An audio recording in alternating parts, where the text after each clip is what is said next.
Okay, നമസ്കാരം. അൻജോസ് teaching ആസ്പിരൻസിലേക്ക് സ്വാഗതം. ഇന്ന് ഒരുപാട് സന്തോഷമുള്ള ദിവസമാണ്. ഇന്റർവ്യൂ കഴിഞ്ഞ് നമ്മുടെ ടീച്ചിങ് ആസ്പിരൻസിൽ നിന്ന് ഇറങ്ങിയ കുട്ടികളുടെ എക്സ്പീരിയൻസ് ആണെന്ന് നമ്മൾ കേൾക്കുന്നത്. അപ്പോൾ അത് അവരുടെ ഒരു മെന്റർ എന്ന നിലയിൽ എനിക്ക് ഒരുപാട് സന്തോഷമുള്ള കാര്യമാണ്. എല്ലാവരും അവരുടെ അനുഭവങ്ങൾ പങ്കുവയ്ക്കാനായിട്ട് കുറേശ്ശെ പേരായിട്ട് 4-5 പേരായിട്ട് നമ്മളിങ്ങനെ വീഡിയോസ് ഇങ്ങനെ റെക്കോർഡ് ചെയ്തുകൊണ്ടിരിക്കുകയാണ്. അപ്പോൾ അവരുടെ വിലപ്പെട്ട സമയം നമുക്ക് വേണ്ടി മാറ്റി വെക്കുന്നതിനും ഒക്കെ ഉള്ള സന്തോഷം, കുറച്ച് നാളുകൾക്ക് ശേഷം അവരെ കണ്ടതിലുള്ള സന്തോഷം ഇതൊക്കെ അറിയിക്കുകയാണ്. അപ്പോ ആദ്യം സുമി ചേച്ചി പറഞ്ഞോളൂ.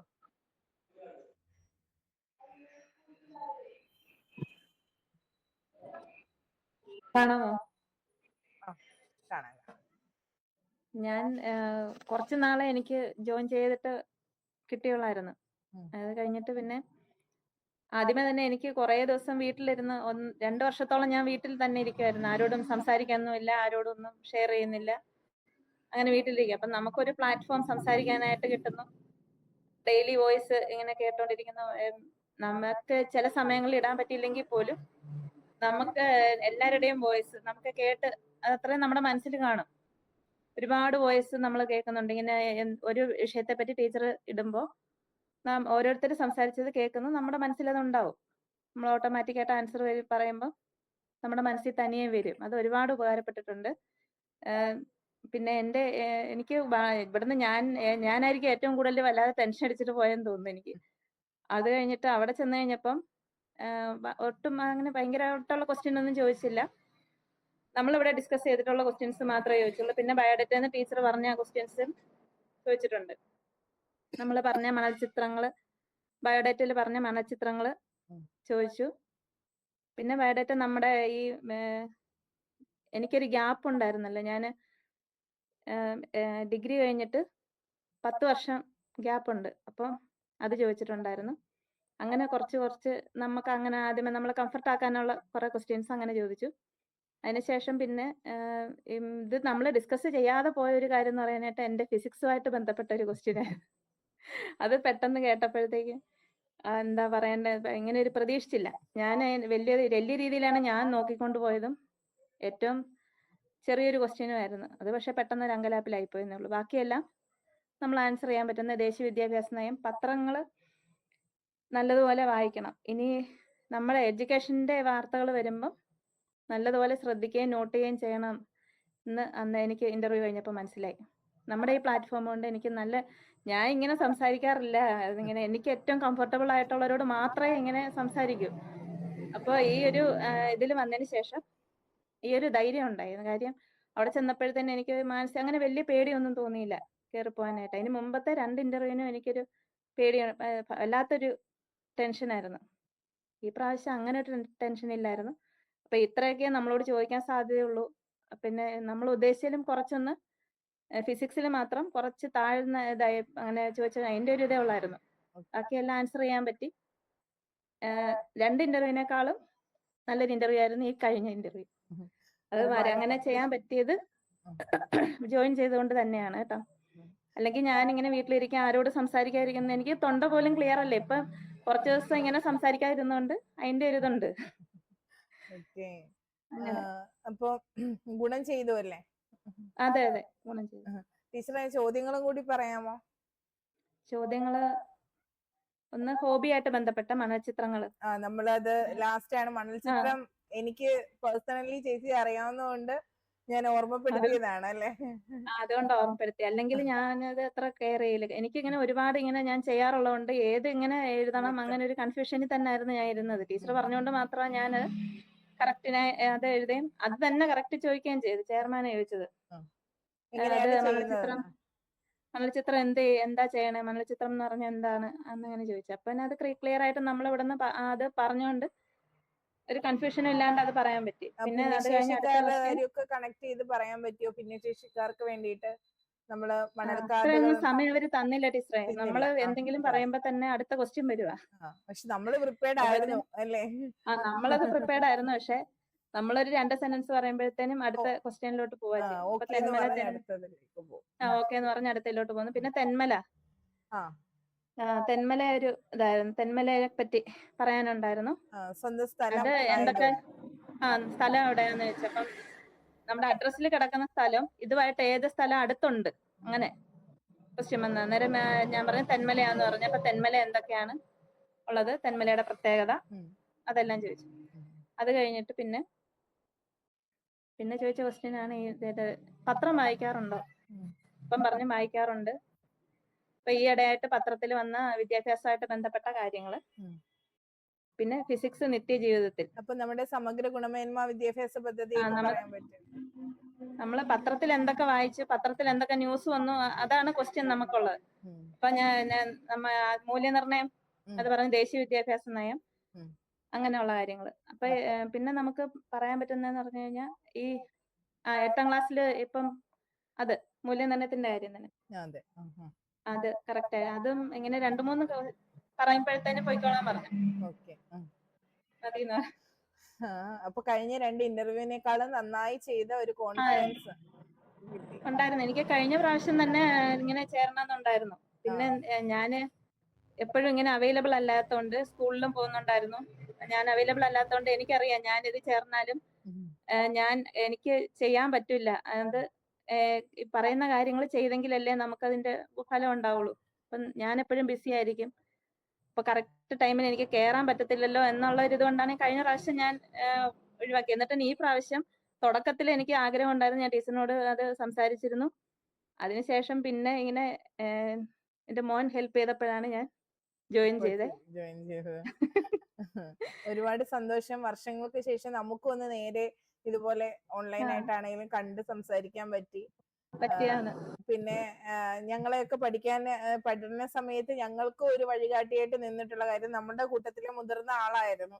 അപ്പൊ അങ്ങനെ നിന്ന ഒരാൾക്ക് ഒരു അദ്ദേഹത്തിന്റെ സ്വപ്നത്തിലേക്ക് അടുക്കുമ്പോ ഒരു സപ്പോർട്ടായിട്ട് നിൽക്കാൻ കഴിഞ്ഞതിൽ ഞാനും സന്തോഷിക്കുന്നു. അപ്പൊ അതൊരു ദൈവനിശ്ചയമായിരിക്കും. അതെ അതെ, ഞാൻ ഇവിടെ ഇരുന്ന് പറയായിരുന്നു, എനിക്ക് നിങ്ങളെല്ലാരും അനിയത്തിമാരെ പോലെയാണ്. അപ്പൊ ഞാൻ ഇന്റർവ്യൂവിന് പോകുമ്പം എന്നെ ഒരുക്കി വിടാനൊരു അനിയത്തി, അങ്ങനെ ഇവിടെ ഇരുന്ന് പറയുമായിരുന്നു. എന്നെ ഇങ്ങനെ എല്ലാ കാര്യങ്ങളും പറഞ്ഞു തരാനും അങ്ങനെ ഒരു അനിയത്തി എനിക്ക് ഉണ്ടല്ലോ. ഞാൻ എപ്പോഴും എന്റെ അനിയത്തിമാരുടെ കൂടെ വളർന്നല്ല. അപ്പൊ ഇങ്ങനെ ഒരു ഇത് സന്ദർഭം വളരെയധികം സന്തോഷം തോന്നി. ഒരുപാട് സന്തോഷം ചേച്ചി. സ്വപ്നം എത്രയും വേഗം അവിടേക്ക് എത്തട്ടെ. Thank you. Okay, thank you. ഇനി ജോൾ ടീച്ചർ പറയൂ. ടീച്ചറെ, ഇന്റർവ്യൂ എന്ന് പറഞ്ഞ ഒരു പുതിയൊരു എക്സ്പീരിയൻസ് തന്നെയായിരുന്നു. കാരണം ഞാൻ ആദ്യമായിട്ടാണ് ഒരു ഇന്റർവ്യൂവിന് PSC ഇന്റർവ്യൂ എക്സാം എഴുതുന്നതാണെങ്കിലും ഇന്റർവ്യൂവിന് അറ്റൻഡ് ചെയ്യുന്നതാണെങ്കിലും എനിക്ക് സാധ്യതയില്ല.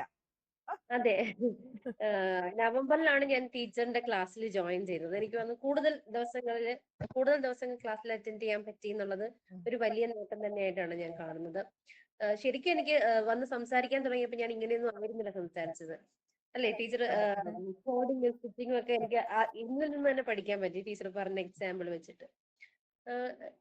വളരെ നല്ല അനുഭവമായിരുന്നു. കാരണം ടീച്ചർ ഭയങ്കര എഫേർട്ട് എടുത്തിട്ടാണ് ഓരോരുത്തരെയും കാര്യങ്ങൾ കേൾക്കുന്നതും പറഞ്ഞു തരുന്നതും. ചിലപ്പോൾ ചില സമയത്ത് നമുക്ക് ഫീൽ ചെയ്യും, അയ്യോ ടീച്ചർ വഴക്ക് പറഞ്ഞു. പക്ഷെ പിന്നെ ഞാനൊരു കുട്ടിയും ടീച്ചറായിട്ട് ഞാൻ ഇമാജിൻ ചെയ്ത് നോക്കിയപ്പോൾ ടീച്ചർ പറയുന്നതാണ് ശരിയെന്ന് എനിക്ക് മനസ്സിലായിട്ടുള്ളൂ. ഞാൻ ടീച്ചറോട് വിഷമം പറയുകയും ചെയ്തിട്ടുണ്ടായിരുന്നു തോന്നുന്നു. കാരണം എനിക്കത് പുതിയ അനുഭവം ആയതുകൊണ്ടായിരിക്കും. പിന്നെ ടീച്ചിങ് ആസ്പിറൻസിന്റെ ഏറ്റവും വലിയൊരു പ്ലസ് പോയിന്റ് ആയിട്ട് എനിക്ക് തോന്നിയിട്ടുള്ളത്, ഒരു ടോപ്പിക്ക് തന്നിട്ട് ടീച്ചർ ആദ്യം തന്നെ നോട്ട്സ് തരുമല്ല, പകരം ടീച്ചർ പറയുന്നുണ്ട് നിങ്ങൾ സ്വന്തമായിട്ട് കണ്ടെത്തിയെടുക്കുക എന്നുള്ളത്. അത് ഒരു ഏറ്റവും നല്ലൊരു പ്ലസ് പോയിന്റ് ആയിട്ട് എനിക്ക് ഫീൽ ചെയ്തു. കാരണം ചെറിയൊരു വിവരണമാണെങ്കിൽ പോലും നമ്മൾ തന്നെ കണ്ടെത്തുമ്പോൾ നമുക്ക് അതിൻ്റെതായ ഒരു കോൺഫിഡൻസ് ഉണ്ടായിരിക്കും. അത് നമ്മുടെ മനസ്സിൽ നിന്ന് ഒരിക്കലും പോവില്ല. പിന്നെ മറ്റുള്ള കുട്ടികൾ അല്ലെങ്കിൽ മറ്റുള്ള ഇന്റർവ്യൂവിന് ജോയിൻ ചെയ്തിട്ടുള്ള ആൾക്കാർ, അത് മറ്റുള്ള ടീച്ചേഴ്സ് ഇടുന്ന വോയിസും, പിന്നെ ഫൈനലി ടീച്ചർ ഒരു ടച്ചപ്പും കൂടി ചെയ്തു തരുമ്പോൾ ശരിക്കും ആ ടോപ്പിക്കിനെ കുറിച്ച് നമ്മൾ 100% പഠിച്ചിട്ട് തന്നെയായിരിക്കും പോകുന്നത്. അങ്ങനെ നോക്കുകയാണെങ്കിൽ എല്ലാ ടോപ്പിക്കും ടച്ച് ചെയ്തിട്ടുണ്ട്. പക്ഷെ അൺഫോർച്ചുനേറ്റ്ലി ഇടുക്കി എന്ന് പറയുന്നത് ഇപ്രാവശ്യം വളരെ ഞാൻ കേട്ടിട്ടുള്ള എന്റെ മറ്റുള്ളവരുടെ എക്സ്പീരിയൻസിൽ നിന്നും വളരെ വ്യത്യസ്തമായ ഒരു ഇന്റർവ്യൂ ആയിരുന്നു. ഒരു തരത്തിലും ഇത് പറയാൻ പാടുണ്ടോന്ന് പോലും എനിക്കറിയില്ല. പക്ഷെ ഒരു തരത്തിലും നമുക്ക് ഒരു ഫ്രണ്ട്ലി അപ്രോച്ച് ആയിട്ടുള്ള ഒരു ഇന്റർവ്യൂ ബോർഡ് ആയിരുന്നില്ല. ഇപ്പൊ എന്നോട് ചോദിച്ച ആദ്യത്തെ ക്വസ്റ്റ്യൻ തന്നെ നീതി ആയോഗ് എന്ന് പറയുന്ന ഒരു ക്വസ്റ്റ്യൻ ആയിരുന്നു. അപ്പൊ അതെനിക്ക് അറിയില്ല. ടീച്ചർ എന്നോട് പറഞ്ഞു തന്നിട്ടുണ്ടായിരുന്നു, നമ്മള് മാക്സിമം നോക്കുക, ഒരു പോയിന്റ് എങ്കിലും നമുക്ക് പറയാൻ പറ്റിയാൽ നമ്മളത് പറയണം, അതല്ലെങ്കിൽ മാത്രം നമ്മൾ ധൈര്യമായിട്ട് അറിയില്ല എന്ന് പറയും. അപ്പൊ ഞാൻ ആദ്യം പറഞ്ഞു നീതി ആയോഗിനെ കുറിച്ച് എനിക്ക് അറിയില്ല, പക്ഷെ എനിക്ക് തോന്നുന്നത് ഇങ്ങനെയാണ്, അല്ലെങ്കിൽ നിയമങ്ങളുമായിട്ട് ബന്ധപ്പെട്ടതാണ്. അപ്പൊ സാർ പറഞ്ഞു അല്ല. അപ്പൊ ഞാൻ സോറി സാർ, എനിക്ക് അറിയത്തില്ല, തീർച്ചയായിട്ടും ഇതിനെക്കുറിച്ച് പഠിക്കുന്നതായിരിക്കും. എനിക്കൊന്ന് അത്രയും പറയാനുള്ള ഒരു ധൈര്യം കിട്ടിയത് ടീച്ചറിന്റെ ഭാഗത്തു നിന്നുള്ള ഒരു സപ്പോർട്ട് ഉള്ളത് കൊണ്ട് തന്നെയാണ്, അല്ലെങ്കിൽ നമ്മൾ ശരിക്കും പതറിപ്പോയാണ്. പിന്നെ ബാക്കിയുള്ള ക്വസ്റ്റ്യൻസ് എല്ലാം നമ്മളെ തകിടം മറിക്കുന്ന രീതിയിലുള്ളതായിരുന്നു. അതായത് നമ്മൾ പറയുന്നത് അക്സെപ്റ്റ് ചെയ്യാൻ പറ്റാത്ത രീതിയിലുള്ള ഒരു ഇന്റർവ്യൂ ബോർഡ് ആയിരുന്നു. 2 സാറുമാരുണ്ടായിരുന്നു. അതിലൊന്ന് PSC ചെയർമാനും മറ്റത് സബ്ജക്ട് എക്സ്പേർട്ടും. സാറ് ചോദിച്ച സബ്ജക്ട് എക്സ്പേർട്ട് ചോദിച്ച ക്വസ്റ്റ്യൻസിന് കൃത്യമായിട്ട് മറുപടി പറയാൻ പറ്റി. മറ്റേ ചെയർമാൻ ചോദിച്ച ക്വസ്റ്റ്യൻസിന് നമുക്ക് പറയുന്നത് പുള്ളി അക്സെപ്റ്റ് ചെയ്യുന്നില്ല എന്നൊരു ഇത് വന്നു. അപ്പം എനിക്ക് മാത്രമല്ല, എനിക്ക് ശേഷം എനിക്ക് മുന്നേ ഇറങ്ങിയ കുട്ടി ഇന്ത്യൻ ഭരണഘടനയുടെ ആമുഖം ടെക്സ്റ്റ് ബുക്കിൽ ഉൾപ്പെടുത്തിയിട്ടുണ്ട്. അത് ആരാണ് എഴുതിയതെന്ന് ചോദിച്ചിട്ട് ജവഹർലാൽ നെഹ്റു എന്ന് പറഞ്ഞപ്പോൾ സാറ് സമ്മതിച്ചില്ല. സാറ് പറഞ്ഞ അല്ല, ഡോക്ടർ അംബേദ്കർ തന്നെയാണ്.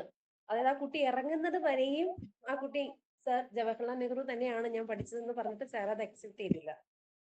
പക്ഷെ പുള്ളി, എനിക്കറിയില്ല അതിനെ കുറിച്ച്, ഞാൻ പിന്നെ നോക്കിയിട്ടില്ല. എനിക്ക് തോന്നുന്നു ഞാൻ പലരോടും ചോദിച്ചപ്പോൾ ജവഹർലാൽ നെഹ്റു തന്നെയാണ് എന്നാണ് എനിക്ക് കിട്ടിയ മറുപടി. പക്ഷെ സാറ് അത് അല്ല എന്ന് തീർച്ചയായിട്ടും അത് അങ്ങനെ തന്നെയാണ്. ഒന്നുകിൽ അദ്ദേഹം ബേസിക് നോളജ് ഇല്ല, അതല്ലെങ്കിൽ അദ്ദേഹം ഇനി നമുക്ക് അതേ പറയാൻ പറ്റൂ, പരീക്ഷിച്ചു ലാസ്റ്റ് വരെ എങ്ങനെ എന്താ പറയുന്നതെന്ന് പരീക്ഷിച്ചു. പക്ഷെ എന്റെ അനുഭവത്തിൽ ഇതുവരെയും ഒരാള് ഏറ്റവും ലാസ്റ്റ് വരെ ഇങ്ങനെ തർക്കിച്ച് നിന്നിട്ടില്ല, നമുക്കറിയുന്ന അനുഭവങ്ങളിൽ. ഏറ്റവും അവസാനമെങ്കിലും പരീക്ഷിക്കാനാണ് പറയുന്നതെങ്കിൽ അവസാനമെങ്കിലും നിങ്ങൾ പറഞ്ഞാണ് ശരിയെന്ന് പറഞ്ഞു വിടും. എനിക്ക് റീഡിംഗ് ഡേ ചോദിച്ചു, ഞാൻ കറക്റ്റ് ഒരു ഡേറ്റ് പറഞ്ഞു. അപ്പൊ അത് ആരുടെ ഓർമ്മയ്ക്കായിട്ടാണ്? അപ്പൊ എനിക്ക് ശരിക്കും പറഞ്ഞ PN പണിക്കർ, ആ പണിക്കർ എന്നുള്ള പേര് എനിക്ക് ഞാൻ അത്രയും കൺഫ്യൂസ്ഡ് ആയിപ്പോയി. അവരൊന്ന് കുഴപ്പിച്ചപ്പോ നമ്മുടെ ഒരു മൈൻഡ് ടീച്ചറോട് പറഞ്ഞില്ലേ, വളരെ ബയോഡേറ്റയൊക്കെ തന്നെ നമ്മളെ ശരിക്കും ഇൻസൾട്ട് ചെയ്യുന്ന രീതിയിലാണ് സംസാരിച്ചത്. അപ്പൊ തന്നെ നമ്മൾ ശരിക്കും അങ്ങ് ചുരുങ്ങിപ്പോയ ഒരു അവസ്ഥയിലോട്ട് മാറി. അപ്പൊ ഞാൻ പുതുവയൽ നാരായണ പണിക്കർ എന്ന് പറഞ്ഞത് അതല്ല, PN പണിക്കർ. പുതുവയൽ നാരായണ പണിക്കർ, അതാണ് അതിന്റെ ഫുൾ ഫോം എന്ന് ഞാൻ ഞങ്ങളുടെ സ്കൂളില് റീഡിംഗ് ഡേയുടെ ചാർട്ട് എഴുതിയപ്പോ എനിക്ക് ഓർമ്മയുണ്ട് അത് ഫുള്ള്. അപ്പം അതൊന്നും അല്ല, PN പണിക്കർ ആണെന്ന് പറയുകയും ചെയ്തു സാർ. അപ്പൊ മൊത്തത്തില് നമ്മള് ഭയങ്കര കൺഫ്യൂസ്ഡ് ആയി. നമ്മൾ ഉത്തരം പറഞ്ഞു, എന്നിട്ടും അത് അപ്പൊ എനിക്കറിയാം ജോളി ടീച്ചറിന് പറ്റിയത്. ഇപ്പൊ തുടക്കത്തിൽ നമുക്കിടയിൽ സംഭവിച്ചതാണ് 18 വർഷത്തെ ടീച്ചിങ് എക്സ്പീരിയൻസ്. അപ്പൊ ഇതുവരെയും ടീച്ചറിന് ഒരു കാര്യത്തിലും വർക്ക് ചെയ്യുന്ന സ്കൂളിലോ അല്ലെങ്കിൽ കുട്ടികളുടെ ഇടയിലോ ടീച്ചർ പെർഫെക്റ്റ് ആയിരുന്നു. അപ്പൊ ടീച്ചറിനോട് സംസാരിക്കുമ്പോഴും എക്സ്പീരിയൻസ് കേൾക്കുന്നതിൽ നിന്ന് എനിക്കത് അറിയാം. അപ്പോ ടീച്ചറിന് ഇവിടെ ടീച്ചിങ് ആസ്പിരൻസിൽ വന്നപ്പോൾ കുറച്ച് ആരോഗ്യ പ്രശ്നങ്ങളും സ്കൂളിലെ പ്രശ്നങ്ങളും കാരണം ഇടയ്ക്കൊന്ന് ആക്റ്റീവ് ആവാൻ പറ്റിയില്ല. പിന്നെ ഈ ഒരു ഗ്യാപ്പും അത് വന്നപ്പോ വർക്ക് ചെയ്യാൻ പറ്റുന്നില്ല എന്ന് വന്നതും ഞാൻ ഇങ്ങനെ സംസാരിക്കുന്നതും ഒക്കെ ടീച്ചറിനൊരു ആദ്യഘട്ടത്തിൽ ഒരു വിഷമം തോന്നി. കാര്യം ഞാൻ ഇതുവരെ എല്ലാം പെർഫെക്റ്റ് ആയിട്ട് ചെയ്ത ആൾക്ക് ഇപ്പൊ ഇവിടെ പിടിച്ചു നിൽക്കാൻ പറ്റുന്നില്ല, ഇതിന് ഞാൻ ആപ്റ്റ് ആണോ എന്നൊക്കെ ഉള്ളൊരു കൺഫ്യൂഷൻ വന്നു. അതിനുശേഷം നമ്മൾ തമ്മിൽ സംസാരിച്ച് അതിനെ ഓക്കെ ആക്കി. സത്യം പറഞ്ഞാൽ ഞാൻ ഒരു അനിയത്തിയുടെ സ്ഥാനത്താണെങ്കിലും ഞാൻ എന്നെക്കാൾ ചെറിയ ഒരാളായിട്ട് അത്രയും പരിഗണന കൊടുത്ത് എനിക്കത് ഭയങ്കര ഫീൽ ചെയ്തിട്ടുണ്ടായിരുന്നു. ടീച്ചറിന്റെ സംസാരിച്ച ആ ഒരു മോട്ടിവേഷൻ, അല്ലെങ്കിൽ ജോളി ടീച്ചറിന്റെ ഇത് മനസ്സിലാവാത്തതാണ് ടീച്ചറിന് എല്ലാം പറയാൻ പറ്റും എന്ന് പറയുന്ന ആ ഒരു സെന്റൻസിലാണ് ആ ഒരു മോട്ടിവേഷനിലാണ് ശരിക്കും ഞാൻ ബാക്കി ദിവസങ്ങളിലൊക്കെ വർക്ക് ചെയ്തത്. എന്നെ സംബന്ധിച്ചോളം ഞാൻ ഇത്രയും ഇതായിട്ട് ടെസ്റ്റിന് പോലും പഠിച്ചില്ല. അപ്പൊ ഹസ്ബൻഡും മോളും പറയും പേടിച്ചാണ് ഞാനത് എല്ലാം ചെയ്യും. ടീച്ചറെ ഇപ്പൊ എന്നോട് പറഞ്ഞിട്ടുണ്ട്, ഞാൻ ജോളി ടീച്ചറിനെ ഉദ്ദേശിച്ചല്ല പറയുന്നത്, പക്ഷെ അതൊക്കെ ഞാൻ എന്റെ പേഴ്സണൽ ആയിട്ട് എടുത്തിട്ട് ഞാൻ ചെയ്യാൻ നോക്കുന്നുണ്ടായിരുന്നു. അതൊരു സപ്പോർട്ട് തന്നെയായിരുന്നു. ഞാൻ അത്രയും തട്ടിപ്പൊത്തി വളർത്തി കൊണ്ടുവരുമായിരുന്നു. അപ്പൊ അത് അവിടെ വന്നപ്പോഴത്തേക്ക് വീണ്ടും അവര് കാരണം അവരുടെ ആ ഇടപെടൽ കൊണ്ട് പെട്ടെന്ന് കയ്യിൽ നിന്ന് പോയി. ഇന്റർവ്യൂ കഴിഞ്ഞിറങ്ങിയപ്പോ എനിക്ക് ഭയങ്കര സങ്കടം ഉണ്ടായിരുന്നെങ്കിലും മറ്റുള്ള കുഞ്ഞുങ്ങളുടെ ഫീഡ്ബാക്ക് കേട്ടപ്പോ എനിക്ക് മനസ്സിലായി ഇത് മൊത്തത്തിൽ ഇങ്ങനെ തന്നെയാണ്. കാരണം ആ കുട്ടിയോട് ചോദിച്ചത് കൊല്ലത്തുനിന്ന് വന്നിട്ട് ഇടുക്കിയിൽ ഇന്റർവ്യൂ അറ്റൻഡ് ചെയ്യാൻ വരുന്ന കുട്ടിയോട് ചോദിച്ചത് കോട്ടയം ജില്ലയെ കുറിച്ചാണ്. ആ കുട്ടി കംപ്ലീറ്റ് ഔട്ടായി. അതെ അതായത് അതെ അത് കൊല്ലത്തെ കുട്ടി ഞങ്ങൾ നിങ്ങളെ ശരിക്കും പരീക്ഷിക്കാൻ വേണ്ടിയിട്ട് ഒന്നുകിൽ അദ്ദേഹം പിന്നെ കരുതിക്കൂട്ടി ഈ കുട്ടികളെ ഒന്ന് വിഷമിപ്പിച്ച് അവരെങ്ങനെ എങ്ങനെയാണ് റെസ്പോണ്ട് ചെയ്യുന്നത് എന്ന് നോക്കിയിട്ടുണ്ടാവും. എല്ലാവർക്കും ഇതായിരുന്നു അവസ്ഥയെങ്കിൽ ഒരിക്കലും ആ ഇന്റർവ്യൂ ബോർഡിലെ മുഴുവൻ കുട്ടികൾക്കും 10 മാർക്കോ 11 മാർക്കോ കൊടുത്ത് അദ്ദേഹത്തിന് പോകാൻ പറ്റില്ല. അയാൾ റീസൺ ബോധിപ്പിക്കേണ്ടി വരും. അപ്പൊ ഉറപ്പായും നിങ്ങൾ പറഞ്ഞാലും ഇല്ലെങ്കിലും ആറ്റിറ്റ്യൂഡിന്റെ അനുസരിച്ചുള്ള മാർക്ക് ഉണ്ടാകാൻ തന്നെയാണ് സാധ്യത. അതാണ് എനിക്ക് മനസ്സിലാകുന്നത്. പിന്നെ ഒരാളുടെ മാത്രം തീരുമാനമല്ല, ചെയർമാന്റെ മാത്രം തീരുമാനമല്ല, കൂടെയുള്ള സബ്ജക്ട് എക്സ്പേർട്ടിന് കാണുമ്പോൾ മനസ്സിലാവും. അവരാണല്ലോ യഥാർത്ഥ അധ്യാപകർ. അപ്പൊ അവർക്ക് തീർച്ചയായിട്ടും നമ്മുടെ ആറ്റിറ്റ്യൂഡിൽ നിന്ന് നമ്മൾ എന്താണ് കണ്ടന്റ് ഉള്ള ആളാണ്. അപ്പൊ എന്റെ അനുഭവത്തിൽ എന്റെ ഇന്റർവ്യൂവിന് നെഗറ്റീവ് ആയിട്ടുള്ള അനുഭവം വന്നപ്പോ അച്ഛനും അമ്മയും അധ്യാപകരാണല്ലേ, ഇനി ഇദ്ദേഹം തന്നെയായിരുന്നു എന്തോ ആറ്റിറ്റ്യൂഡ് ഒക്കെ കേട്ടിട്ട് എന്റെ മനസ്സിൽ ആ മനുഷ്യനെയാണ് ഓർമ്മ വരുന്നത്. അധ്യാപകരാണല്ലേ, പിന്നെ അവർക്ക് പിന്നെ നാണക്കേടുണ്ടാവും എന്നുള്ള രീതിയിൽ പറഞ്ഞു. അപ്പൊ ഞാൻ സപ്ലിമെന്ററിയിലായത് നാണക്കേടാകും എന്നുള്ള രീതിയിലാണ് പുള്ളി ഉദ്ദേശിക്കുന്നത്. പക്ഷെ പുള്ളി അത് എടുത്തടിച്ച ഒന്ന് നമ്മൾ ഈ പോസ്റ്റ് പാർട്ടം ഡിപ്രഷൻ എന്നൊക്കെ പറയുന്ന പോലെ അന്ന് ഡെലിവറി കഴിഞ്ഞിട്ട് നമ്മൾ ആകെ ഒരു ഡൗൺ ആയ അവസ്ഥയാണ്. അതിൻ്റെ ഇടയ്ക്ക് ഇത് പറഞ്ഞപ്പോഴത്തേക്ക് കൂടെ ഇരുന്ന സബ്ജക്ട് എക്സ്പേർട്ട് പെട്ടെന്ന് ലേഡ് ചെയ്യണം, അയ്യോ എന്നങ്ങ് പറഞ്ഞു. അപ്പൊ അവർക്ക് പോലും അത് അരുതാത്ത ഒരു കാര്യമാണ്, അങ്ങനെ ഒരിക്കലും പറയരുത് എന്ന ഫീല്. അപ്പൊ ഞാൻ പറഞ്ഞത് ശരിയായിരിക്കും സാർ എന്ന്, ഞാനത് ദൃഢമായിട്ട് അദ്ദേഹത്തിന്റെ ഫേസിൽ നോക്കിയിട്ട് ഞാൻ പറഞ്ഞു ശരിയായിരിക്കും സാർ എന്ന് പറഞ്ഞു. അപ്പൊ അപ്പോഴത്തേക്കാണ് അവര് പറഞ്ഞത് അയ്യോ എന്നുള്ള രീതിയിലേക്ക് പറഞ്ഞു. അത് കഴിഞ്ഞിട്ട് ആ ടീച്ചർ ചോദിച്ച ചോദ്യങ്ങൾക്കൊക്കെ ഞാൻ മറുപടി പറഞ്ഞു. അതിനനുസരിച്ച് അവര് very good, okay very good ഇങ്ങനെ അവര് പറഞ്ഞു. അവരുടെ ആ വാക്കുകൾ കൊണ്ട് ഞാൻ കുറച്ചെങ്കിലും എന്റെ ആ മുറിവ് ഉണങ്ങിയാണ് തിരിച്ചിറങ്ങി വന്നത്. പക്ഷെ മാർക്കുണ്ടായിരുന്നു. മാർക്കിന് വലിയ പ്രശ്നങ്ങളൊന്നുമില്ല. അന്നത്തെ മാർക്കും വലിയ അത്ര പ്രിപ്പയർഡ് അല്ലാതെ പോയിട്ട് 12 മാർക്ക് എന്തോ, അപ്പൊ ആ ഒരു റേഞ്ച് 11 12 ആ ഒരു റേഞ്ച് മാർക്ക്. അടുത്ത ഇന്റർവ്യൂ വന്നപ്പോഴത്തേക്ക് നമ്മൾ ടീച്ചിങ് ആസ്പിറൻസ് ഒക്കെ ക്രിയേറ്റ് ചെയ്ത് നല്ല രീതിയിൽ പ്രിപ്പയർ ചെയ്ത് പോയി. അതിന് 13 മാർക്ക്. അത് പക്ഷെ നന്നായി അറ്റൻഡ് ചെയ്തു. അതിന്റെ മാർക്ക് ഈ 13 14 ഇതിനകത്തേക്കേ മാർക്ക് വരും. പിന്നെ അന്ന് പറയുന്നത് ഏത് ലിസ്റ്റ് ആണെന്ന് അറിയാം എന്നുള്ളതാണ്. ഇപ്പൊ പറയുന്നത് ലിസ്റ്റ് ഏതാണെന്ന് അറിയില്ല, അതിനനുസരിച്ചാണ് മാർക്ക് എന്നാണ്. അന്ന് പറഞ്ഞിരുന്നത് എനിക്ക് ഉറപ്പില്ല. സപ്ലിമെന്ററി ആണെങ്കിൽ അതിനനുസരിച്ചുള്ള മാർക്ക് മെയിൻ ലിസ്റ്റുകാരുമായിട്ട് കമ്പയർ ചെയ്യുമ്പോൾ വലിയ അന്തരം തോന്നുന്ന കണക്കൊക്കെയാണെന്നാണ് പറഞ്ഞു കേട്ടത്. അറിയില്ല കേട്ടോ, ഉറപ്പില്ല അങ്ങനെ. അപ്പൊ അത് നല്ല എക്സ്പീരിയൻസ് ആയിരുന്നു ടീച്ചർ. ടീച്ചറിന്റെ ഒരു മോട്ടിവേഷൻ ആണ് ഇത്രയും കോൺഫിഡന്റ് ആയിട്ട് ചെയ്യാൻ പറ്റിയത്. പിന്നെ ഇറങ്ങിയപ്പോ ഭയങ്കര വിഷമം ഉണ്ടായിരുന്നു, പിന്നെ ഞാനതും കളഞ്ഞു. കാരണം എന്ന് വെച്ചാൽ നമ്മള് മാക്സിമം വർക്ക് ചെയ്തു, ബാക്കിയൊക്കെ ദൈവത്തിന്റെ കയ്യില്. നമുക്ക് ചെയ്യാനുള്ളത് ചെയ്തിട്ടുണ്ട്. ഈ പറഞ്ഞ മാതിരി ഒരാൾ നമ്മൾ ഉത്തരം പറയുമ്പോഴും അത് ശരിയല്ല. അപ്പം ഗവർണർ, കേരള ഗവർണർ, അപ്പം എനിക്ക് രാജേന്ദ്ര വിശ്വനാഥ് അർലേക്കർ, ആദ്യത്തെ പേര് വന്നില്ല, രണ്ടാമത് വിശ്വനാഥ് അർലേക്കർ എന്ന് പറഞ്ഞിട്ടും അല്ലെ, മിക്കവാറും എല്ലാവരും അങ്ങനെയാണ് പറയുന്നത്. അർലേക്കർ എന്നേ മിക്കവാറും പറയുന്നുള്ളൂ. അപ്പൊ അങ്ങനെ ഞാൻ അർലേക്കർ സാർ എന്ന് പറഞ്ഞപ്പോഴത്തേക്ക് പുള്ളി പറഞ്ഞത്, ഞാൻ ചോദിച്ചത് കേരള ഗവർണറുടെ കാര്യമാണ് ടീച്ചർ, അത് തന്നെയാണോ പറയുന്നത് എന്നാണ് എന്നോട് ചോദിച്ചത്. അപ്പൊ നമുക്ക് പെട്ടെന്ന് ഡൗൺ ആവും. അതായത് ഞാൻ പറഞ്ഞത് ശരിയാണോ, നമുക്ക് ഒന്നാമത് ഒരു മൈന്യൂട്ട് സെക്കൻഡിനുള്ളിലായിരിക്കും ഇവര് ചോദിക്കുന്നത്. ആകെ 4 ക്വസ്റ്റ്യൻസ് ചോദിച്ചുള്ളൂ. അതിന് 4 പുള്ളി ഇങ്ങനെയാണ് അതായത് റീഡിംഗ് ഡേ ആരുടെയാണ്, ആരുടെ ഓർമ്മയ്ക്കായിട്ടാണ്, കേരള ഗവർണർ, പിന്നെ നീതി ആയോഗ്. ഈ 4 ക്വസ്റ്റ്യൻസ് സാർ ചോദിച്ചത് വളരെ സഡൻ ആയിരുന്നു. പിന്നെ ഈ ടീച്ചിങ് എക്സ്പീരിയൻസ് ഓരോന്നും ഇങ്ങനെ പെട്ടെന്ന് ഇങ്ങനെ വായിച്ചിട്ട് ഭയങ്കര ഹറിബറി ആയിരുന്നു. അതായത് എനിക്ക് സമയമില്ല, വെരി സൂൺ അത് തീർക്കണമെന്നുള്ളൊരു അഗ്രസീവ്നെസ് ഉണ്ടായിരുന്നു. 18 years ICSE സ്കൂൾ ഇത്രയും പറഞ്ഞതിന് ശേഷമാണ് എൻ്റെ അടുത്ത് ക്വസ്റ്റ്യൻസ് ചോദിക്കാൻ തുടങ്ങിയത്. പിന്നെ സബ്ജക്ട് എക്സ്പേർട്ട് ചോദിച്ചത് ചതുഷ്ക്രിയകൾ ഉൾപ്പെടുത്തി കുട്ടികളെ പഠിപ്പിക്കാൻ അത് കഥ നന്നായി പറയാൻ പറഞ്ഞു. അത് നന്നായിട്ട് പറഞ്ഞു. അതായത് 2 കുട്ടികൾ, രാജുവും രാധയും എന്ന് പറഞ്ഞ കുട്ടികളുടെ കഥയായിട്ട് ഞാൻ ഇത് മിഠായി, കുട്ടികൾക്ക് ഇഷ്ടമുള്ള സാധനം തന്നെ എടുത്ത് ആഡ് ചെയ്യാൻ, സബ്ട്രാക്ട് ചെയ്യുന്നത് എങ്ങനെയാണെന്നും ഒക്കെ ഒന്ന് പറഞ്ഞു. ഒരു പകുതിയായിട്ട് സാറ് പറഞ്ഞു ഓക്കെ ഓക്കെ ടീച്ചറെ എന്ന് പറഞ്ഞു. ഓക്കെ. അപ്പോ പിന്നെ ഇന്റർവ്യൂ എങ്ങനെയാണെങ്കിലും നമ്മള് എന്താ നല്ലൊരു ഫാമിലി ആയിട്ട് നമ്മൾ ഇവിടെ നിന്നു. ഒരുപാട് പോസിറ്റീവ്സ്. നമ്മൾ ജേണലൊക്കെ റീസ്റ്റാർട്ട് ചെയ്തില്ലേ, എഴുത്ത് പലയിടങ്ങളിലായി കിടന്ന എഴുത്തുകൾ റീസ്റ്റാർട്ട് ചെയ്തു അല്ലേ? അതെ ടീച്ചർ, ഞാൻ എനിക്ക് സംസാരിക്കാൻ പറ്റുന്നുള്ളൂ. ഞാൻ സ്കൂളിൽ ടീച്ചേഴ്സിനോട് സംസാരിക്കുമ്പോഴത്തേക്ക് അവരോട് പറയും ജോളി മിസ് ആധികാരികമായി സംസാരിക്കാൻ പഠിച്ചു എന്ന് പറഞ്ഞു. അതായത് ഞാൻ ചിലപ്പോ അവര് പറയുന്ന ക്വസ്റ്റ്യൻസിനൊക്കെ അങ്ങനെയല്ല, സൈക്കോളജി അനുസരിച്ച് ഇങ്ങനെയല്ല എന്നൊക്കെ പറയുമ്പോ അവര് ടീച്ചർ ഗവൺമെന്റ് സർവീസോട് പോകാൻ പുള്ളി പോയി കഴിഞ്ഞു. ഓക്കെ. ടീച്ചറിൽ നിന്നും പഠിച്ച കാര്യങ്ങൾ നമ്മൾ എവിടെയെങ്കിലും ഒക്കെ പ്രയോഗിക്കാൻ പറ്റുന്നുണ്ട്. അതെ, വളരെ തീർച്ചയായിട്ടും. അത് സന്തോഷമുണ്ട്. ഇനിയിപ്പോ ഈ ജോബ് അല്ല, ടീച്ചർ ICSE തന്നെ ആണെങ്കിൽ പോലും ഇപ്പൊ കുട്ടികളെ കുറച്ചുകൂടി നന്നായിട്ട് മനസ്സിലാക്കി. അല്ലെ, അപ്പൊ അത് ഒരുപാട് സന്തോഷം. Thank you so much. എത്ര നന്ദി പറഞ്ഞാലും മതിയാവത്തില്ല. Thank you. ഇതിന്റെ ഒരു മോട്ടിവേഷൻ. അതെ, ടീച്ചർ ഇങ്ങോട്ട് പ്രായത്തിൽ ഇളയതാണെങ്കിലും എനിക്ക് ഫീൽ ചെയ്തത് ടീച്ചറായിട്ട് ഞാൻ ചെറിയ കുട്ടിയായിട്ട് ആ ഒരു രീതിയിൽ തന്നെയാണ് എനിക്ക് ഓരോ ഇൻസിഡന്റ്. അതുപോലെ മിസ് വിൻസീന ടീച്ചറിനും എത്ര നന്ദി പറഞ്ഞാലും മനസ്സിലാവത്തില്ല. ഭയങ്കര സപ്പോർട്ടായിരുന്നു. എനിക്ക് തോന്നുന്നു ഞാൻ ടീച്ചറിന്റെ എന്തെങ്കിലും ടീച്ചർ ഒരു മെസ്സേജ് ഇട്ടാ അത് ചെയ്തിട്ടില്ലെങ്കിൽ ഇന്ന് ചെയ്തിട്ടില്ലെങ്കിൽ എന്നൊക്കെ പറഞ്ഞ മെസ്സേജ് ഇട്ടാ എനിക്ക് ഭയങ്കര ടെൻഷൻ. ഞാൻ ഉടനെ വിൻസീന ടീച്ചറിനെ വിളിക്കും. ടീച്ചറിനോട് പറയാം, ടീച്ചറിന്റെ കയ്യിൽ എന്തെങ്കിലും സോഴ്സസ് ഉണ്ടെങ്കിൽ എനിക്കൊന്ന് തരുമോ? അപ്പം ടീച്ചർ എനിക്ക് ഇട്ട് തരും.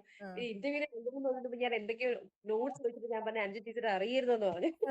അല്ല, അത് ഞങ്ങൾക്കറിയാതെ പരസ്പരം അറിയാം.